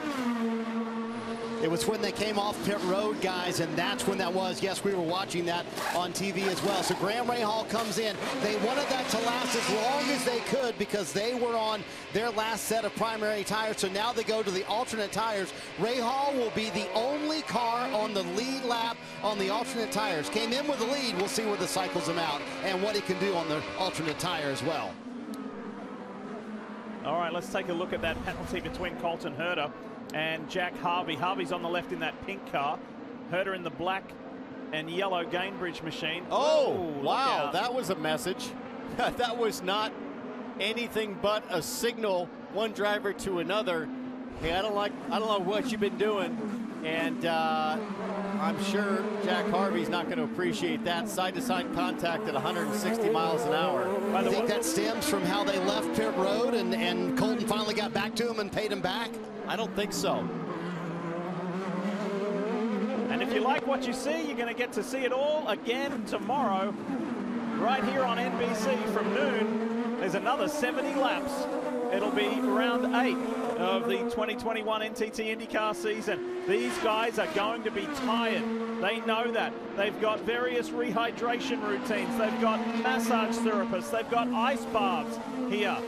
They've got special food and drink to take in overnight, and their hands, some are wearing special gloves, some have had their hands taped because of the extreme blisters and wear on their hands. Remember, no power steering in IndyCar racing. This is brutal. Would you stop? I'm about to go race a sports car. You're giving me anxiety here. Hey, you're in that lovely Lexus, all right? That's different to this. Very comfortable race car. Look at how close VK gets to the wall there on turn-in. 16 laps to go. And you just wonder, is we got to catch a lap car 59 here within the next lap. He's command blue, but he's going to be in the way. So that's Max Chilton, the 59 car. They're talking about they're going to have to deal with lap cars. You have to wonder, is Power just driving as slow as he needs to preserve tire wear, or is he really struggling for balance? Marty, what do you know? Well, just remember, on the last run, Will Power struggled at the initial part of the run. As the run went on, tires got older and those Firestones started to wear out. They got better. So I would watch that for Will Power here with 16 to go. They just get better the longer they run. Yeah, this is a trick we've seen from Scott Dixon through the years, is allow that trailing car to work furiously to try to get close and make a move. And in doing so, Marcus Ericsson has less downforce back there. He's traveling in dirty air. He can chew up his tires, and then that'll just help cement the win for Will Power. So we'll have to see how it plays out here. Meanwhile, Ridus VK falling off the first two cars just a little bit. And he's looking ahead at Marcus Ericsson, that white and red car right there, the 30-year-old Swede. Is he going to be saying, oh, no, not again? I mean, 2 years ago here, he followed Scott Dixon home. Dixon's now his teammate. Now he's following another champ home. But can he do anything in these closing 15 laps? I was talking to his engineer, Brad Goldberg, 2 days ago, and just saying, is this going to be the time for the breakout for Marcus? This is his 3rd year in IndyCar. He's shown us just how skillful he is. You don't get to Formula One without an immense skill set. And he's shown that whether it be on ovals or on road or street courses. But when is that moment going to be? Because we've lived it with Felix Rosenberg and Rosenquist, and we've lived it with Pato O'Ward, and we've lived it with Alex Palou. But those guys were at shorter time frames. It's now stretching out a little bit for Marcus. He's got to grab that win sooner rather than later. But he's got to just keep knocking on the door and putting himself in a situation, in a position to win. He's done that today, but now you've got to figure out how to get around one of the fastest drivers on any street or road course in the world, Mr. Will Power, who's driving perfectly, brilliantly right now. And now we get to see how much overtake is left. Power with 40 seconds, Ericsson just 34, Ridus VK 50 seconds remaining. Meanwhile, Max Chilton doing a very nice job getting out of the way for the leaders and not causing any interruptions. Ericsson and his partner had some R&R time in Miami on the weekend off last weekend. Was that some R&R time, or was it humidity training for this weekend? Heat and humidity training. His girlfriend Alexandra joining him down there. Marty?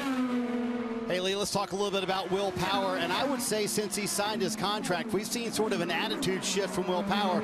He just doesn't care anymore. He's out there to win races, and that's it. In fact, he had a quote in the media center yesterday as, I'm sick of driving in the back the last few races with, quote, people who don't even deserve to be out there, end quote. He said, I need to be back up front. I need to be winning races. I think we've seen an attitude shift with him that he's going to do whatever it takes to get this 12 car up front, and he doesn't care if it makes anyone mad, upsets anyone.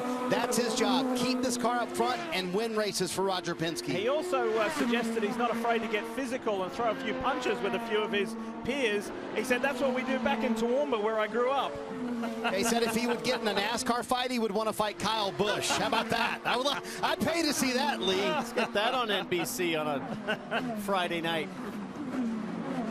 So, let's reset. 13 to go. And Ericsson is doing a really good job of not letting Power go, or is Power doing a better job of managing the situation? I've been watching closely, and I'm trying to figure out exactly what it might be. It looks to me like Power's balance is pretty good. I think he's just kind of making sure that he doesn't slide the rears.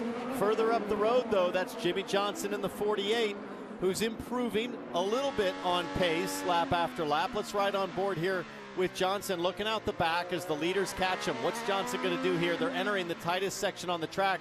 There's kind of nowhere to hide right here. Stay after him, man. 8's right behind you. What do you think Power's saying on the radio right now? Yep. There we he go. goes. Johnson stays out of it. 3 cars, you got to let go by. Good job, guys. 3 cars to let go by. As Power comes around to complete another lap out of turn 13. 14 coming up. This is one of the fastest sections of the track.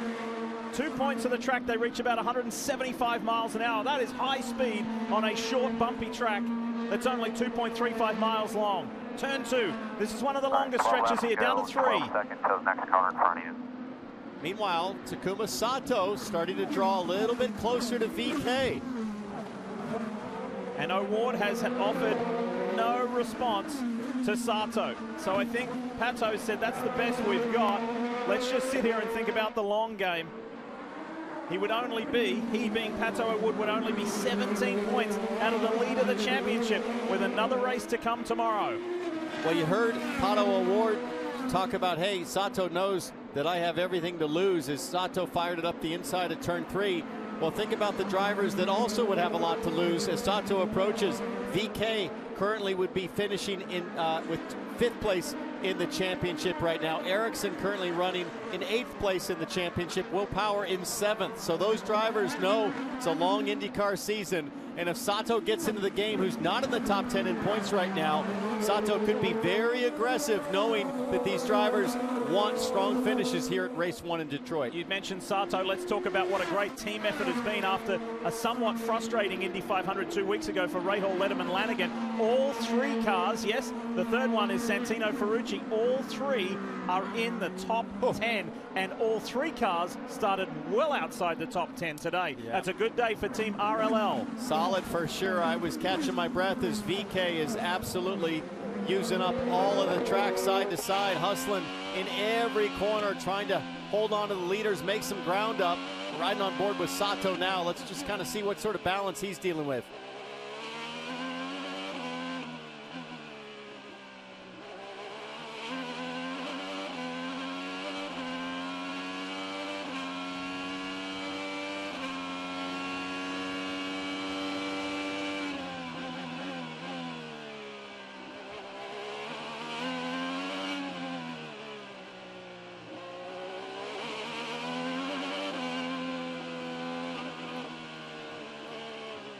Takuma's one of those drivers who has his hands taped. He looks like a boxer when he takes his racing gloves off. And I think he's catching VK. He is. I think the balance on Sato's car looks excellent. The rear end very stable. You don't see any slides, any oversteer moments behind the wheel. So that means that 10 laps to go this time by 10 to go. That means that the setup is very conducive to the long run, very consistent. And Sato, of the top 4, has the most push-to-pass seconds remaining. 55 for Sato. How is that when you're in a fierce fight and you're getting those radio messages? Does it help or hinder sometimes, or does it depend on where you are? Well, it depends on where you are on the track, and if you've got a good strategist on the stand, they know straightaways are best to receive that information, but sometimes there's critical information and they just have to deliver it. So I think if you've been working with somebody for many years, it's a lot easier to digest and process than a new voice, new personnel. Meanwhile, Ericsson really starting to get close to power here. Comes into your head via osmosis, right? It's familiar. This is good. The overhead shot, the wonderful overhead shot showing us the gap between first and second, brought to you by Geico. This track is so, we talk about how brutal it is, but this venue is so scenic. Where we are here, right in the Detroit River on Belle Isle. And Marty, just 9 laps to go.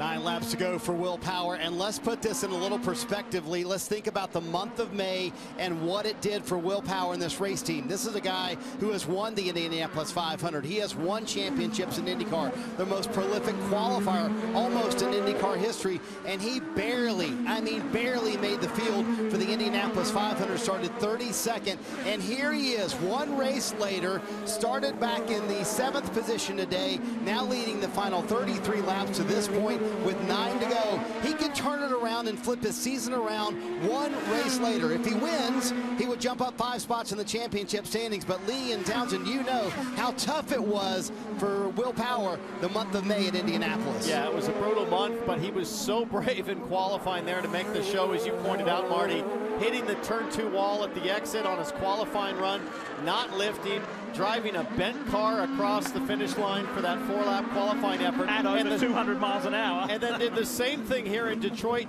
in qualifying, got the left rear into the turn 6 wall and hung on to still qualify 7th and keep it out of the wall. So courage at an all-time high, and I think Will Power is showing exactly why he has so many poles and race wins in IndyCar. Guy's a genius at tracks like this. Kev, tell us more about Marcus Ericsson in second. I don't think this is done yet. Now, I'm not willing to predict that a guy that's never won an IndyCar race is going to pass in the final 8 laps someone that's won 39 times and is one of the legends. But Marcus Ericsson has been taking care of his tires. I just checked in with Mike O'Gara, his strategist. They have push to pass to use. I said, do you have anything for him? He kind of winked and said, yep, I think we do. Can he get him? Maybe not, but I do think he's at least going to be able to make a run at him, Marty. Kevin, 8 to go. I don't know who's more nervous, Will Power or his wife Liz, who has made it to the pit stall. And she does her traditional pacing, but she also carries a water bottle for every race. And that water bottle, as Will is leading, it's in her right hand right now, gets turned more every lap, gets turned more every lap. And she'll chew on that water bottle. In fact, so much, Lee, that her dentist called her after a race a couple years ago and said, Liz, that's killing your teeth. Please stop chewing on the water bottle. But she is nervous and pacing. She's watching timing and scoring, rooting her husband to victory lane today. Yes, she won't stop that tradition, I don't think. That's just part of the weekend routine, as she is Will on as we get closer and closer. 7 laps left here at Belle Isle for the Chevrolet Detroit Grand Prix. Can Will Power do it? Just think about his boss and the guy who gave him the biggest break of his racing career, Roger Penske, the owner of this series, the owner of the Indianapolis Motor Speedway, and the man who has done so much for the city of Detroit, and in particular this event and this venue. If Will could break the drought and give him his first win of the year. Inside for third, this is Sato.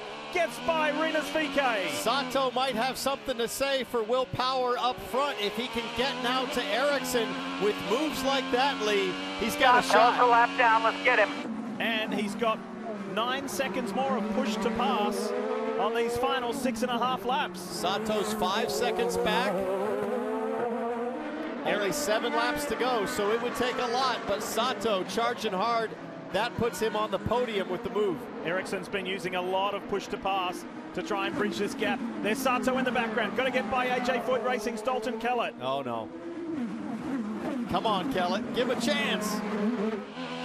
He's waiting up here. He'll clear the way. He'll clear the way for Taku. I don't know if he will. Not in turn 1. Might be easier here on the run down to turn 3. Now Sato's got to run through 3.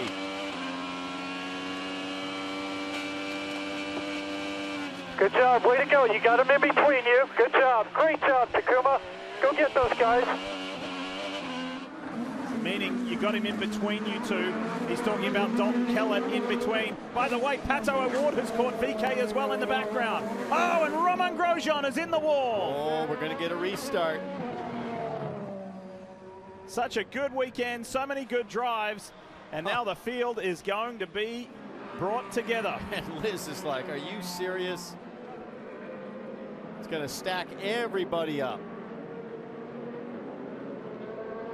Grosjean had such an encouraging weekend. Car wasn't the best for him, even though he qualified really well on the second row of the grid. Let's find out what happened to Romain Grosjean. Ooh, whoa, whoa. That's over in the fountain turn, and it's kind of strange. All I can think is that he climbed the apex curb Because there's no wall there, it's the curve, No, right? but the apex curve is super steep. It comes up at about a 45-degree angle, so you really can't touch it at all, or it'll launch the front end. You can only speculate, but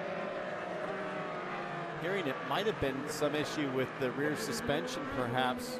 Yeah, remember Townsend, he's been saying that he felt like the car was so off from qualifying to the race that something might have been broken in the rear suspension, and that was even before the red flag. Second red flag of the day. This will come to a stop again on pit lane, so IndyCar can clear the car of Romain Grosjean, and they want this thing to finish under red. And Will Power must be saying, are you kidding me? Come on. Not finish under red, finish under green. Finish under green, sorry. But Will Power must be thinking, yeah. Come on, I've got a lead, I'm comfortable, big gap out in front, and now all these drivers are going to get a chance to attack Will Power on the restart. And I think that's Will saying, please come to the car immediately. I think these drivers are exhausted from heat. He has asked the team, please come to the car immediately with some water for me. And they're going to run to the car to get Will Power some water. These drivers are beat, Townsend. And those cooling fans. There's the fans, they'll go up on the up on top just to give him some assistance. This is an interesting dynamic. The officials say, no, you can't go to the car, and the team members saying, my driver's frying inside. Take some deep breaths here. Yeah, deep breaths. This was a topic of discussion, by the way, folks, earlier this weekend with the heat and humidity. And remember, this is the first time that they've raced at Detroit with the aero screen. Scott Dixon with his visor up, every driver with their visor up. We often think that stopping is better, but stopping is worse because there's no airflow. And it is, it makes it tough, really tough. Who has a cool suit? Who doesn't? This man does. That's Colton Herter, who was in an incident earlier with Jack Harvey. And look at Power. Power saying, please, please, come to me, come to me. He's literally on the radio saying, IndyCar, please let them put a fan on me. I am roasting in here. This has been intense, to say the least. Another drink bottle there, another fan there.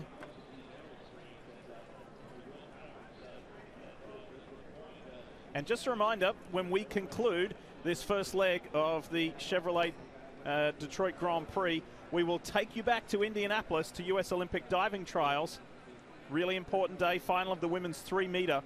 And we'll get you there straight away as we have finished here. And our coverage will continue once we send you back to diving in Indy. We'll continue post-race coverage on the NBC Sports app. Scott Dixon needing some much cooler air than what he's been getting, as does each and every driver. This has been full on this afternoon. And I'll be interested to hear the drivers' feedback at the conclusion of this race. The issue here, Diff, is that when you've been running on track, you're getting all that airflow through the air scoop. When you come to a stop,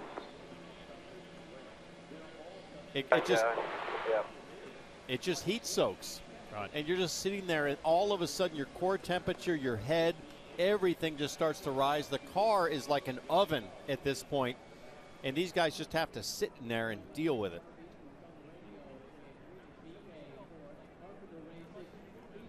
Now this was interesting, a little bit of Rossi radio. Let's listen. You make sure I have water. If you have a Band-Aid as well, that'd be awesome. Fine and water, fine and water. No, a Band-Aid, Band-Aid, bandage. Copy, we'll see what we've got. Duct tape, anything. Wow. Asking for any kind of bandage, probably for his hands. And he's saying, I'll take duct tape, I'll take anything. James Hinchcliffe told me yesterday that after the Grand Prix of St. Petersburg earlier this year, which was round 2, if he had to come back the next day and drive, because of the damage to his hands, he didn't think he would have been able to. Not that that was ever planned to be a doubleheader, but I'm just saying, these street races in IndyCars, these modern-day IndyCars, are just brutal. And there's Alexander. It's on his thumb. Yeah, it's probably got a big blister on his left thumb that he's dealing with. So the main part of his hand, on that left hand that we got to see, that looked okay. Remember Colton Herter as well. Colton Herter had those severe blisters on his hands. Should be a short red here.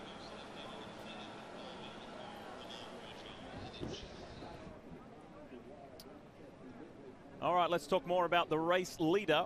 And that is Will Power, and Marty Snyder has more. Well, the caution and the subsequent red, certainly not what Will Power and Ron Rzuski wanted as strategist. And how the nerves holding up trying to get this win here, Ron? Well, we didn't really want to see this yellow here. I mean, we worked hard all day to get ourselves track position and put ourselves in a good spot. And but I'm confident. I mean, Will hasn't missed a beat, and the guys here, they've really been doing good. So I really like to get the Chevrolet in victory lane here in Detroit. You certainly have a veteran driver, a guy who knows his way to victory lane, but the heat today has been brutal. Will, begging for the fans out there, how worried about your driver and being able to kind of refocus here for these last few laps? Yeah, it's tough for everybody. Everybody was pushing out there 110%. I mean, I heard all the other drivers screaming about it. They just really were getting hot there and overheated. But he's all good now. You got to just focus forward and get through the end of this and get the checkered flag. How about for this race team, Ron, after the month of May being so difficult, trying to make your way into the 500, into the rough race in the 500, if you can answer it back with a win at Detroit, what the significance of that would be? It'd be pretty awesome, but we got to get there. You know, I don't want to get ahead of myself. We just need to focus forward here and try and get the checkered flag. All right, Ron, stoic as always, and hoping his driver can get to victory lane. And I'm seeing a number of teams, Lee, pushing their cars back to their pit stall. I wonder if that's going to be it for the race for them, or if they're going to maybe get their driver a little cooling, or what's going on. But this is the they have seen 4 or 5 cars go back to their pits. Actually, they're reordering the lineup is what they're doing down here. So IndyCar kind of making sure the lineup is correct so they can roll off and get this race completed as soon as they can. Yeah, with 5 laps to go. So by the time we come around and see the green, it's more than likely going to be a 3-lap shootout. Kevin Lee, what you got? Well, I got one of the guys doing double duty coming up. Mike O'Gara is one of the team managers with Ganassi. He'll be back here for the IMSA WeatherTech race here in a little bit. But right now, the focus is the car, the number 8 Husky Chocolate car running in second with Marcus Ericsson. Mike, does he have anything for the leader? He says he's better than Power. You know, it's just a matter of making a clean pass. He's been trying to save some tires. This doesn't help a whole lot because now everyone's tires are full of junk. So we're going to have a couple lap sprint to see what he can do. Regardless, it's been a great day for Marcus. He hasn't put a wheel wrong. You know, we're just waiting for that breakout race, and maybe this is it for him to move forward in the pack. You guys can all see what everyone has for push to bash, right? I don't have that. Do you have any advantage on Will Power right now? We're all about equal right now. Yeah, so yeah, it's going to come down to, you know, if Will puts a wheel wrong and Marcus is there to capitalize is really what it's going to come down to. Has Marcus looked like he's been on the brink of a win for a little while? Has he been a little better than what the results have shown? Yeah, for sure. I mean, he's the underdog of the team, we feel like. He's right on the cusp of breaking through, and I know once he gets that first win under his belt, that more and more are going to come. So hopefully today is the first of a long string of them for him. And then later on, your car's on the pole for the WeatherTech race. Kevin Magnussen and Renger van der Zandt are coming up a little bit later today. Good stuff, Kev. Great to hear from Mike O'Gara, a guy who's been with Chip Ganassi Racing for such a long time and has been part of championship victories, Rolex 24 at Daytona victories, so much cool stuff, and in IndyCar as well. Now, as I said earlier, if you like what you've seen today, you get to see it all again tomorrow. We'll have qualifying on NBCSN, separate qualifying sessions for the separate races, and we'll do it all again right here on NBC at noon for the second leg of this Detroit double header. Now, today was not without incident. This most recent one is more minor. The first one, involving Swedish driver Felix Rosenqvist, was just terrifying. Unabated, straight into the tire and concrete wall. And the AMR safety team did their excellent job, as always, to be at Felix's aid, to get him into the ambulance. Dr. Jeffrey Billows, the Chief Medical Officer for IndyCar, reporting to us no life-threatening injuries or limb injuries. However, for precautionary and for further scans, he has gone to a Detroit area hospital for more information. We'll more than likely be able to update you tomorrow on that. But big picture-wise, great news. Lucky escape for Felix Rosenqvist. Looks like there's a little bit of trouble here trying to get Will Power's car refired. Restart it.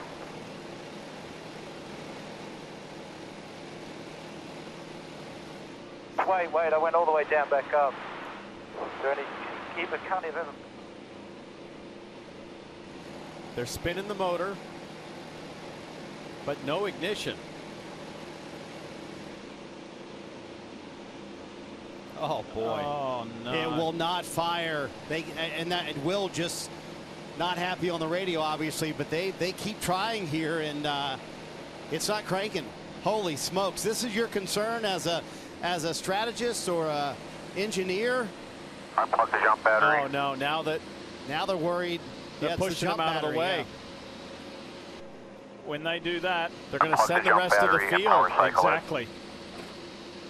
Oh. They are going around Will Power. No. Wow. Oh, that is a gut-wrenching blow to Will Power, the Verizon team, and Team Penske. He has led the most laps in this race, 37 of the laps thus far. And within 5, actually less than that, Copy. the engine will not fire. I can't believe it. He fought his way to the front. He had clean air. He had the lead. 5 laps from the finish, comes to pit lane. It still won't fire. They borrowed a quick jack from their teammate Joseph Newgarden. They actually tried to bring their starter over for Will Power, but this is crushing for Will Power. I think this race is over, guys. I don't think it's a starter issue. I think there's something going on with the ECU. An ECU down here, guys. So they're going to try to run down a replacement ECU, but it's not going to matter, I'm afraid. By the time you get that replaced, Power's going to go a lap down. It's over. It is over for the guy who was on the brink of his 40th career win, and he is sitting in that heated cockpit. And it wouldn't surprise me if the temperatures in the car got so hot that something electronically just overbaked. There you see the Verizon mechanic running with the ECU in his left hand. Electric engine control unit, basically the computer that controls the motor. Now they've got to push them all the way back down to pit lane to get the tools to make the change. My goodness. Press and hold the PC button for 3 seconds. What a dramatic few weeks it has been for Will Power. Pace cars in turn 12 meantime. On the verge of missing the Indianapolis 500 3 weeks ago on qualifying weekend. Never seen him look like that, where he knew he was in serious peril of not making that field. He did with the most gutsiest performance. As Townsend mentioned earlier, hit the wall on his final qualifying lap at over 200 miles an hour and kept his foot in it and finished the lap. Now here, after dominating the race, mechanical dramas, electrical issues let him down. Team Penske crew will not give up. And look at Will Power, steering wheel off. And they told him to get out, Townsend. The race is over for Will Power. No. Wow. Oh, no driver deserves that. No driver deserves that, whether you're a champion or not. That is gut-wrenching. When you have driven that well, that hard, that skillfully in these conditions, it could have happened to any of the 25 here today, and nobody deserves that. That's brutal. So we switch gears and look to the head of the field, to Marcus Ericsson. We just heard from his strategist, Mike O'Gara, and he says, we're waiting for the breakout moment. Is this the breakout moment, or is Takuma Sato going to cause a shock win from 16th on the grid to get by this man? Well, tighten your belts, folks, at home, because this is going to be wild. They've only had 2 laps to try to clean up their tires. There is still all kinds of junk all over the tires for every one of these cars. Look at the marbles on the track. They haven't had a chance to sweep the track. This is going to be crazy. And they stay yellow. Yellows breed yellows. This thing could very much finish under yellow, because cars are going to be sliding all over the place here on the restart. We were talking about the Indianapolis 500. We'll take you back to Indianapolis at the conclusion of this race for the U.S. Olympic diving trials. It's an important day in Indy. We will get you there as soon as possible, and we'll have continuing coverage here from Detroit on the NBC Sports app. But there's still some racing to be done, with Marcus Ericsson of Chip Ganassi Racing at the head of the field. The blue and white car is Takuma Sato of Rahal Letterman Lanigan and Rinus VeeKay, ready to go racing here in Detroit. Can it be the first time win for Marcus Ericsson?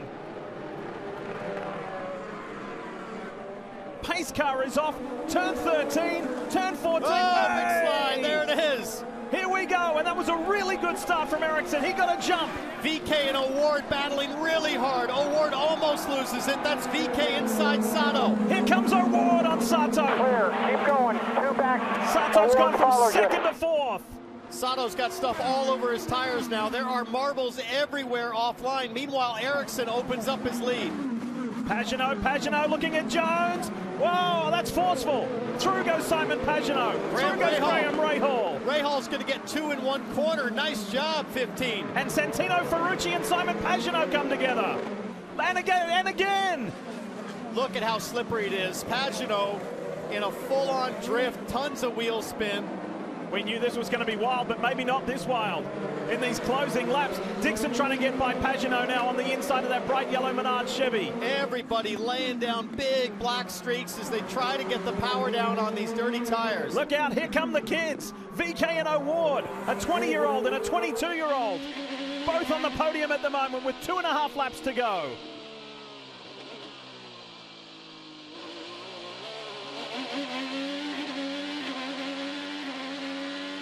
Hearing a report that Will Power, Team Penske, did get him fired up, and he's left pit road. Look at VK. VK is all kinds of sideways out of the final 2 corners. He cleaned it up a little bit there, but Award is probably going to have a chance here coming out of turn 2.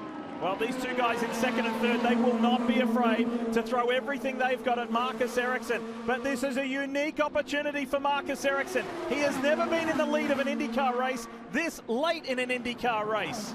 VK has 10 seconds more of push to pass than Marcus Ericsson.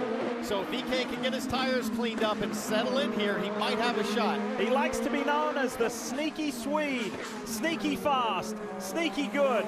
Well, he's going to have to be sneaky strong over these last 1.5 laps. Oh, Award with a huge moment there. Lap and a half to go. +4 to Sato behind, no pressure. It's all forward. 175 miles an hour up into turn 7. Up and around the fountain section here. Left, left, left. And Award's not done with yet. Let's go on board, the arrow on board. What a day it has been here today. And mixed feelings for Arrow McLaren white SP. flag at the line. Because it was the other car. Pato Award's teammate Felix Rosenquist, who had the most colossal of crashes. But he is okay big picture-wise. White flag. White flag. Less than 2.5 miles to go for Marcus Ericsson, who hasn't won in a decade since GP2. +4. Is today his breakout day? That's what we think. We will see. Tires are pretty much cleaned up now for everyone, so we'll see what kind of pure pace they have. Award continues to pressure VK. VK seems to struggle a little bit to make much ground up on Ericsson. Coming to the back straightaway. VK still has 23 seconds to push to pass, and it's time to use all of it. Well, there's going to be an IndyCar record tied here if things stay as is. That is 7 different winners in the first 7 races. There's a 30-year-old Swede out in front by the name of Marcus Ericsson.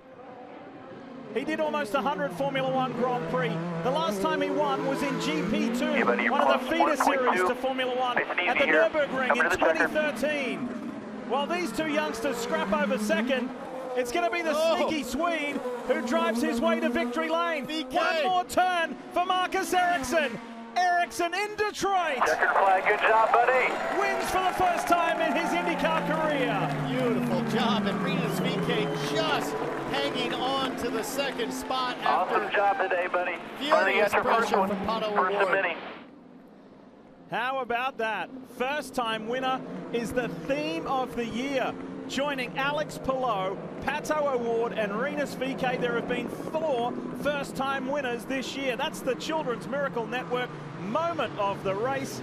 Congratulations, Chip Ganassi Racing and Marcus Ericsson. Sweden will be celebrating phenomenal.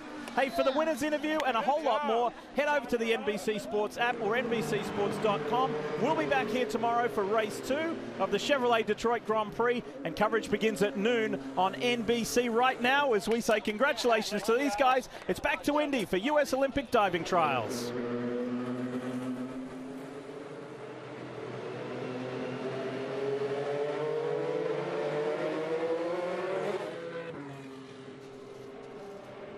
That was phenomenal. A day of multiple incidents, but a day of some fantastic racing. And there's Scott Dixon congratulating his Chip Ganassi teammate Marcus Ericsson. He knows how hard Marcus has been working. Santino Ferrucci says well done. There's a new winner in IndyCar, and his name is Marcus Ericsson. Wow. The topic of us saying when is that breakout day going to be, we don't have to ask that question anymore. Ericsson led just 5 laps, but led the most important one.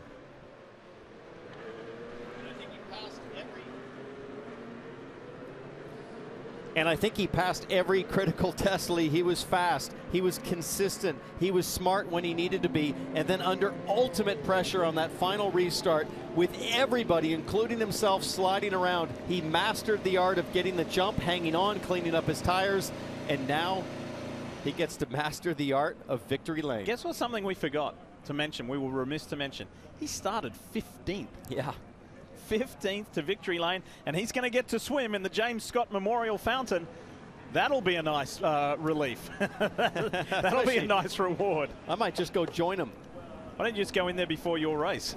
Great way to cool off. Hey, Marty, this has been coming a long time. Oh, the effort that's gone into this for Marcus Ericsson, so much time, and finally in victory lane and IndyCar. What a performance, too. And he hounded Will Power for that entire last run, was in position to win it even without Power's issues, and finally pulls into victory lane, gets Chip Ganassi into victory lane here, and they continue the streak here in IndyCar this year of a different winner every week. Pulls the glasses off, now the helmet will come off, gets the 8 team to victory lane. Brad Goldberg is engineer. Boy, it sounded like there was a lot of emotion. What were the emotions coming to the checkered flag, Marcus? I don't know. It's been such a long time for me, and it's been tough year. 10 years. Yeah, exactly. I don't even remember. I was a kid when I won last time, so yeah, I feel so good. Did you honestly expect that you would be a contender today here on the streets of Detroit? I know coming here, you know, I had my best result here 2 years ago with my 2nd place, so I really liked this track then. So I knew coming into this weekend, you know, I had a lot of confidence. But still, you know, we had a bit of a disappointing qualifying. Good practice yesterday, though, so we knew we had a good race car. And then, for once, you know, things fell my way, and it's just feels really good. What did you tell me before Indy? You said, we're flying below the radar, and I love that. I don't think you're flying below the radar anymore, are you?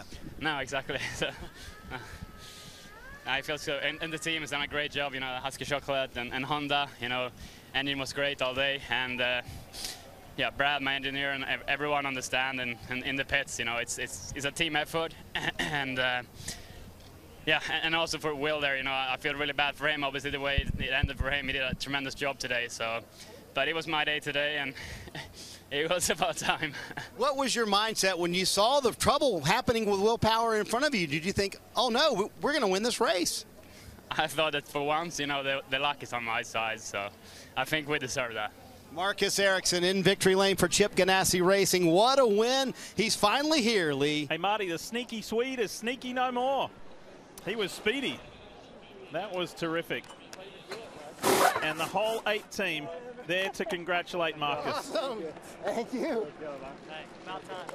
So, there was a record that was tied with that victory for the variety of different winners to kick off an IndyCar season. There's Brad Goldberg. Boy, those guys have worked hard. Every member on that team have worked hard, but these guys, they have late night phone calls about what's the best way to set the car up, how are we going to be better, how are we going to be faster. Doug Ducard in the background, there's Chip Ganassi. Everybody there to congratulate Marcus Ericsson. Phenomenal. There's Chip. Hey, I like winners. Give me a hug, says the boss. Thanks a lot, Thank you. Thanks. Thanks so much. Great job. Great job indeed. Thank you, everyone. You did it, buddy. Awesome job, man. It is a very happy victory lane. Husky Chocolate Chip Ganassi Racing Team. So, on the opposite side of the emotion scale is Will Power with Kevin Lee. Kev? That sounds pretty good. Oh boy, it was there for Will, and it went away with the red flag. I don't know how to even ask the question to take me through your emotions right now. I'm mad at IndyCar because I'm the first car in, and they wait for the last car to come to get a fan on that car, and it roasts the ECU. And just going red flag for starters, like, the guys up there in race control never listen to any drivers. They never listen. They don't care. We've given them so many good suggestions, and they don't care. And it's just, I worked my ass off today to have this happen. Like, I'm screaming on the radio, we need a fan, get a fan. And it wasn't for you, it was for the car. Yeah, because ECU always overheats. They wait for everyone. These guys have still got air coming in their car. Like, you work your ass off in this sport. So much money goes into it, and it's just dumb decisions like that. Like, oh, man, if it's not a yellow they throw, it's some stupid idea like this, a red flag. So, yeah, he gets the same luck too, man. Sorry, Will. Try again tomorrow. As you can see, and what you didn't see is the immense frustration from a race that was there and didn't come to fruition. Yeah, I think there's going to be a lot of those stories today. A lot of those stories in the wake of today. And look, there's no words needed. We understand Will Power's frustration. 37 laps out of the 70. He led more than half of the race for a non-result. That's a tough one to swallow. Really tough one to swallow. On the flip side, it's hard not to be pleased for Marcus Ericsson, a first-time winner. You know, this is his third year in IndyCar. And as he told Marty, I can't even remember the last time I won. It was 8 years ago at the Nürburgring in GP2. And Marcus gets to swim in the fountain, refresh, recuperate, and he'll get to do it again tomorrow, but it's an early start. 9 a.m. is qualifying. Noon is the race. What a day it has been, and a reminder, don't forget, coming up, it's the IMSA WeatherTech Sports Car Series race on NBCSN. That's coming up soon. We'll see you tomorrow at 9 for qualifying. What a day here in the Motor City.